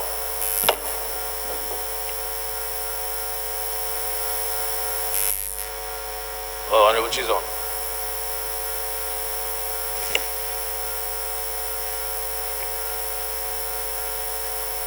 Thank you, Mr. Speaker, honorable colleagues. My name is Honorable Chizon from Iquique. I represent the people of the Neme Oyibo, the Federal Constituency, Mr. Speaker of River State. Mr. Speaker, I come under Order 8 4, matters of urgent public importance. Mr. Speaker, honorable colleagues, I plead that this House, under 8.4, allow that I move this very important motion that has to do with the loss of lives of my constituents and others who live in my constituency. The pipeline explosion and fire outbreak resulting in loss of lives, many lives, and properties in Concom and Zoma communities of Oyibo local government area of River State.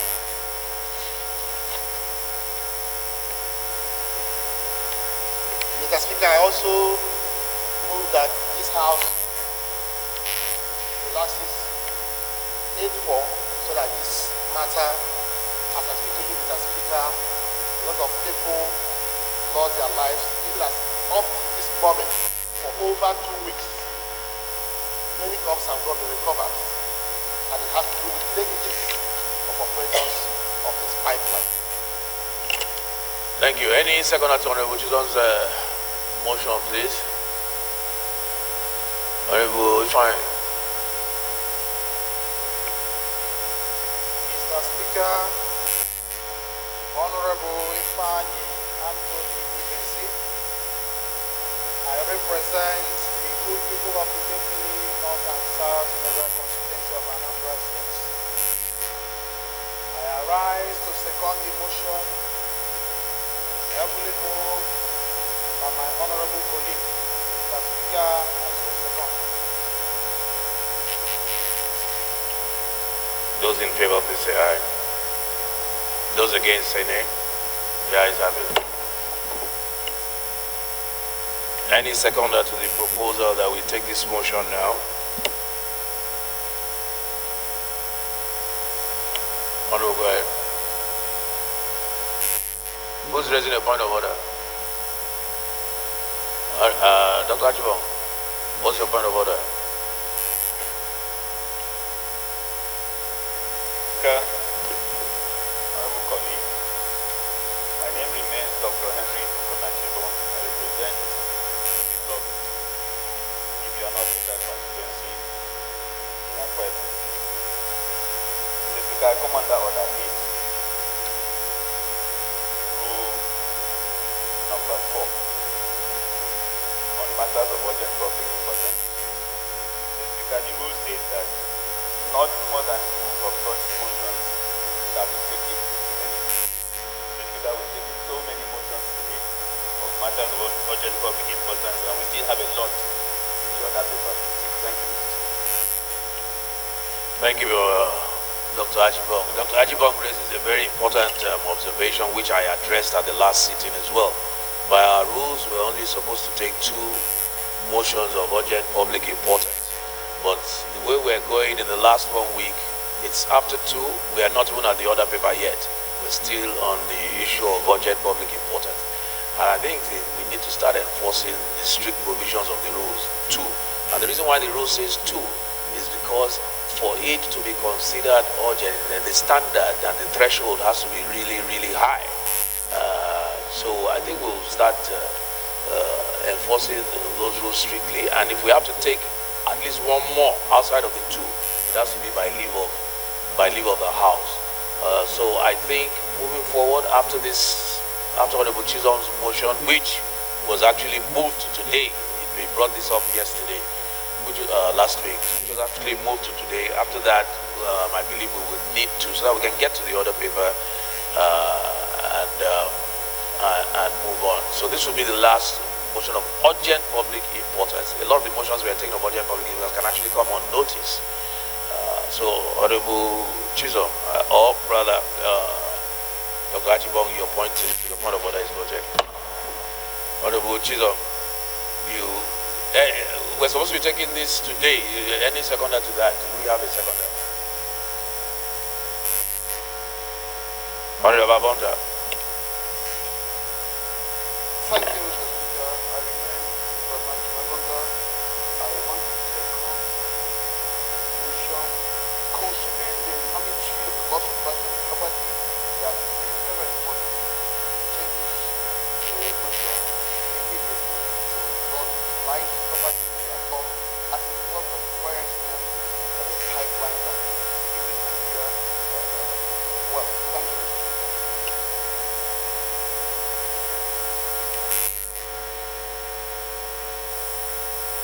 Those in support that we take this motion now, please say aye. Those against, please say nay. The ayes have it. Honorable Chisholm, move your motion. Thank you, Mr. Speaker. Pipeline explosion and the fire outbreak resulted in loss of many lives and property in Concom and in Tuama communities of Oyibo local government area of Edo State. The House notes that in the early hours of Saturday, 22nd June 2019, around 8:05 a.m., there was an incident of fire outbreak in Concom and in Tuama communities of Oyibo local government area of Edo State. Aware that the fire outbreak, which occurred along the Nigerian National Petroleum Corporation NNPC facility around Kenan Land Hospital, Tuama, axis of Concom, Oyibo local government area of Edo State, is as a result of pipeline explosion. Concerned that the said explosion occurred due to the negligence of the pipelines and product marketing company, EPMC, and the Nigerian National Petroleum Corporation, NNPC, as they were unable to carry out maintenance work on the leakage of their facility several days after the leakage was reported. Also concerned that the pipelines and product marketing company, EPMC, and the Nigerian National Petroleum Corporation, NNPC, also failed to ensure the deployment of the appropriate security personnel to guard the facility against the possibility of scooping petroleum products. Worried that the casualties in the event were majorly people who rushed to the scene of pipeline leakage to scoop petroleum products, as well as innocent people working in their farms early that morning. Deeply worried that until now, the number of lives lost are unconfirmed because majority of the casualties are born beyond recognition, while we are fully and partially buried in the marshy area. But it is confirmed that scores of persons were recorded dead. Informed that farmlands, crops, and other properties worth several millions of naira have been damaged as a result of oil spillage and wildfire accompanying the explosion. I therefore resolve to 1. Observe 1 minute silence for the repose of souls lost in infamy. 2. Mandate an ad hoc committee of the House to immediately conduct a thorough investigation into the causes of the explosion and report back to the House within 4 weeks. 3. Urge the Nigerian National Petroleum Corporation, NNPC, and the Pipelines and Product Marketing Company, PPMC, to quickly ensure thorough repairs of the pipeline. And finally, Mr. Speaker, urge the National Emergency Management Agency, NEMA, and other relevant government agencies to quickly send relief material to the affected individuals. Thank you, sir. second leader. Thank you, Mr. Speaker. My name is Honorable Edo State, and I represent the people of our Ministerial and from Texas. I rise to support the motion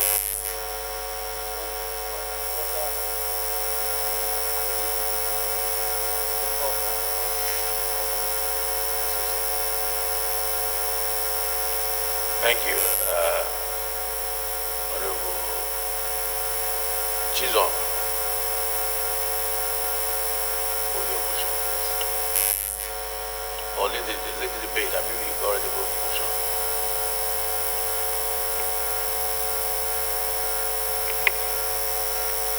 Mr. Speaker, honorable colleagues, I rise today with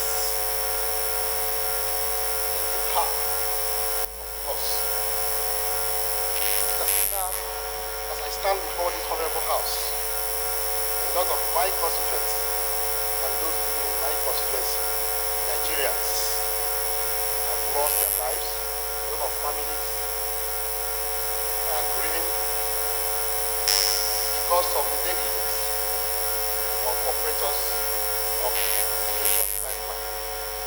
Mr. Speaker, immediately after the incident, I traveled back to my constituency 2 days after. Mr. Speaker, honorable colleagues, before I visited the site of this incident, I paid a courtesy call first to the DPO of Oyibo Obat, the Divisional Police Headquarters. And I was rightly informed, Mr. Speaker, that the police, from their preliminary reports, are concerned that the reason why this happened, in their own opinion, was because the pipeline operators, in this kind of situation, Mr. Speaker, especially when the incident was reported for several days and they paid a visit to the site and discovered the leakage, left without informing the security personnel, first to cordon the area that were affected and then inform the security operators to guard to prevent the locals, people from coming. They left it without reporting, without even informing the immediate communities of the danger, and they left and promised that they were coming back, only for this to happen the next morning. Mr. Speaker, we were reliably informed that because of this incident was as a result of some inside sabotage. What do I mean, Mr. Speaker? There are people who monitor this pipeline and they were aware that there was leakage. Because before the incident of fire, it was reported that some tankers came to that site and left. And they allege that they are collaborating with insiders who must have informed them that the product were available on that place. It was after the tankers left that the people came in their Novas and started scooping, and as a result there was fire happening, leading to loss of life. Mr. Speaker, I am worried. Yes, loss of life is loss of life. Lots of people, those who went there, even when they were not supposed to. I am worried about the innocent people. The farmers, there was an incident of a woman who died with her child tied strapped on her back. She was in the farm that morning when this happened, and she died, and the child on her back died as well. That woman born beyond recognition, but the child, because she was strapped at the back, was recognized that that was the baby. There was a one tapper on the tree that was spotted by the fire, and he died living on that tree. There were a lot of farmers who were not concerned by the activities of those who were scooping, but there were people who were going about their duties, carrying out the responsibility of providing for their families. These are my prospects. These are Nigerians. A lot of people lost their lives. Mr. Speaker, I am concerned because we've had a lot of pipeline explosions and fire outbreaks that have taken lives of Nigerians. I am not speaking because it has to do with my constituency. I am speaking because this has been happening. I therefore want to use this medium, this platform, to call on this house to rise to their responsibility by ensuring that those who are responsible, because you cannot give someone license to go and operate, explore, and then they explore, take whatever that is there, and then they leave the environment unaccompanied. That leads to the loss of lives of our people. Just over the weekend, there was a pipeline explosion in Lagos State. And this has been happening all over the country. Therefore, I feel that it is necessary at this point in this night assembly that an ad hoc committee be set up so that we call out those who are responsible directly in taking responsibility for maintaining where they operate, for maintaining the environment, for maintaining the pipeline. Not the situation where somebody is responsible for carrying out facility maintenance and you leave it and it lead to loss of lives before we now come back to it. It is very, very wrong. Therefore, people must take responsibility for their actions and to forestall this happening again in the future. Because today it's about going to local government, it's about devastating. Tomorrow, we don't know the next day and those that lose their lives. Therefore, I feel it's important, it's a national issue, and I want to urge my members, my colleagues, to look into this matter using River State as a pivot to ensure that it does not happen again in our country. As we do this, I believe that our responsibility as lawmakers is to protect lives and ensure that this time is well protected. So I want to thank you, Mr. Speaker, for giving me the opportunity for the first time in this night assembly and for the first time in the National Assembly to contribute or to make my voice and the voice of my people who elected me to be heard. Thank you, Mr. Speaker. Honorable colleagues, I believe this is pretty straightforward and very important. We have a duty to safeguard lives and property, especially when there's negligence involved. So because of the time, and two, for security and legislative matters, it appears we have to adjourn to attend to some things. But before we adjourn, I will put the question and make a couple of announcements. Those in favor of the motion, please say aye. Those against, please say nay. The ayes have it.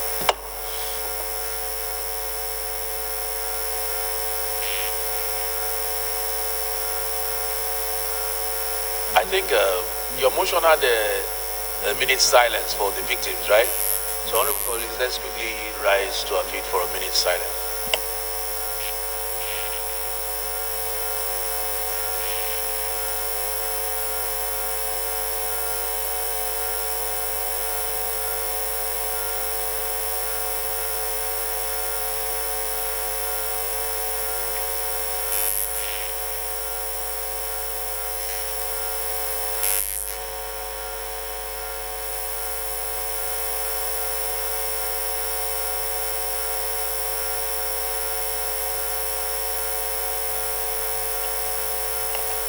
Souls of the departed.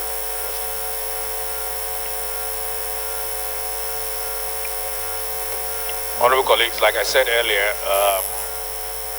due to some urgent national security matters and legislative matters, the leadership of the House has to attend a very important meeting. So unfortunately, we cannot take any more items on the order paper until tomorrow. But before then, let me quickly make a couple of announcements.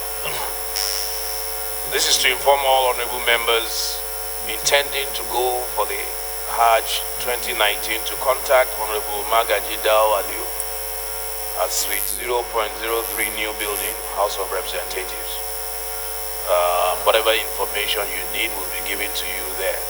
Those who intend to go on the Hajj this year, please contact Honorable Magaji, Suite 0.03.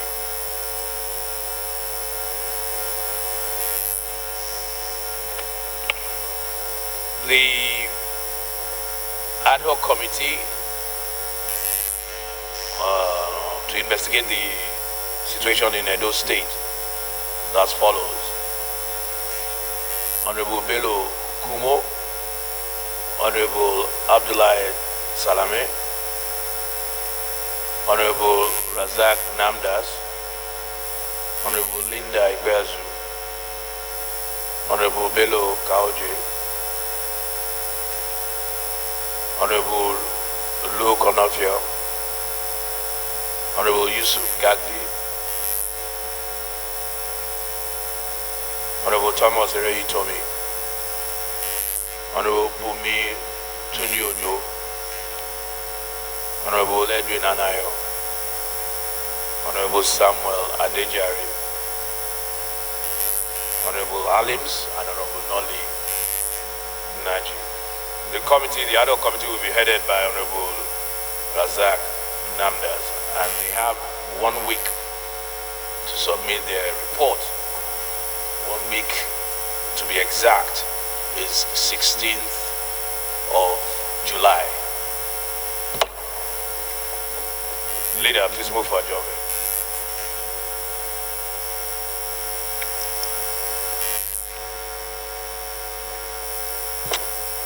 Thank you, Mr. Speaker, honorable colleagues. Ado Dogwa is my name, the leader of the State House. I rise to move that this House be adjourned to Wednesday, the 10th of July at 11 a.m. I so move.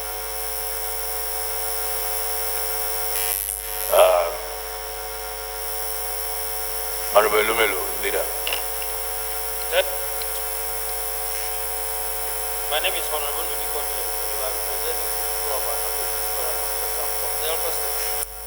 I move to support the motion moved by my leader of the House, I choose it. Those in support, please say aye. Those against, please say nay. The ayes have it. House adjourned till tomorrow 11 a.m.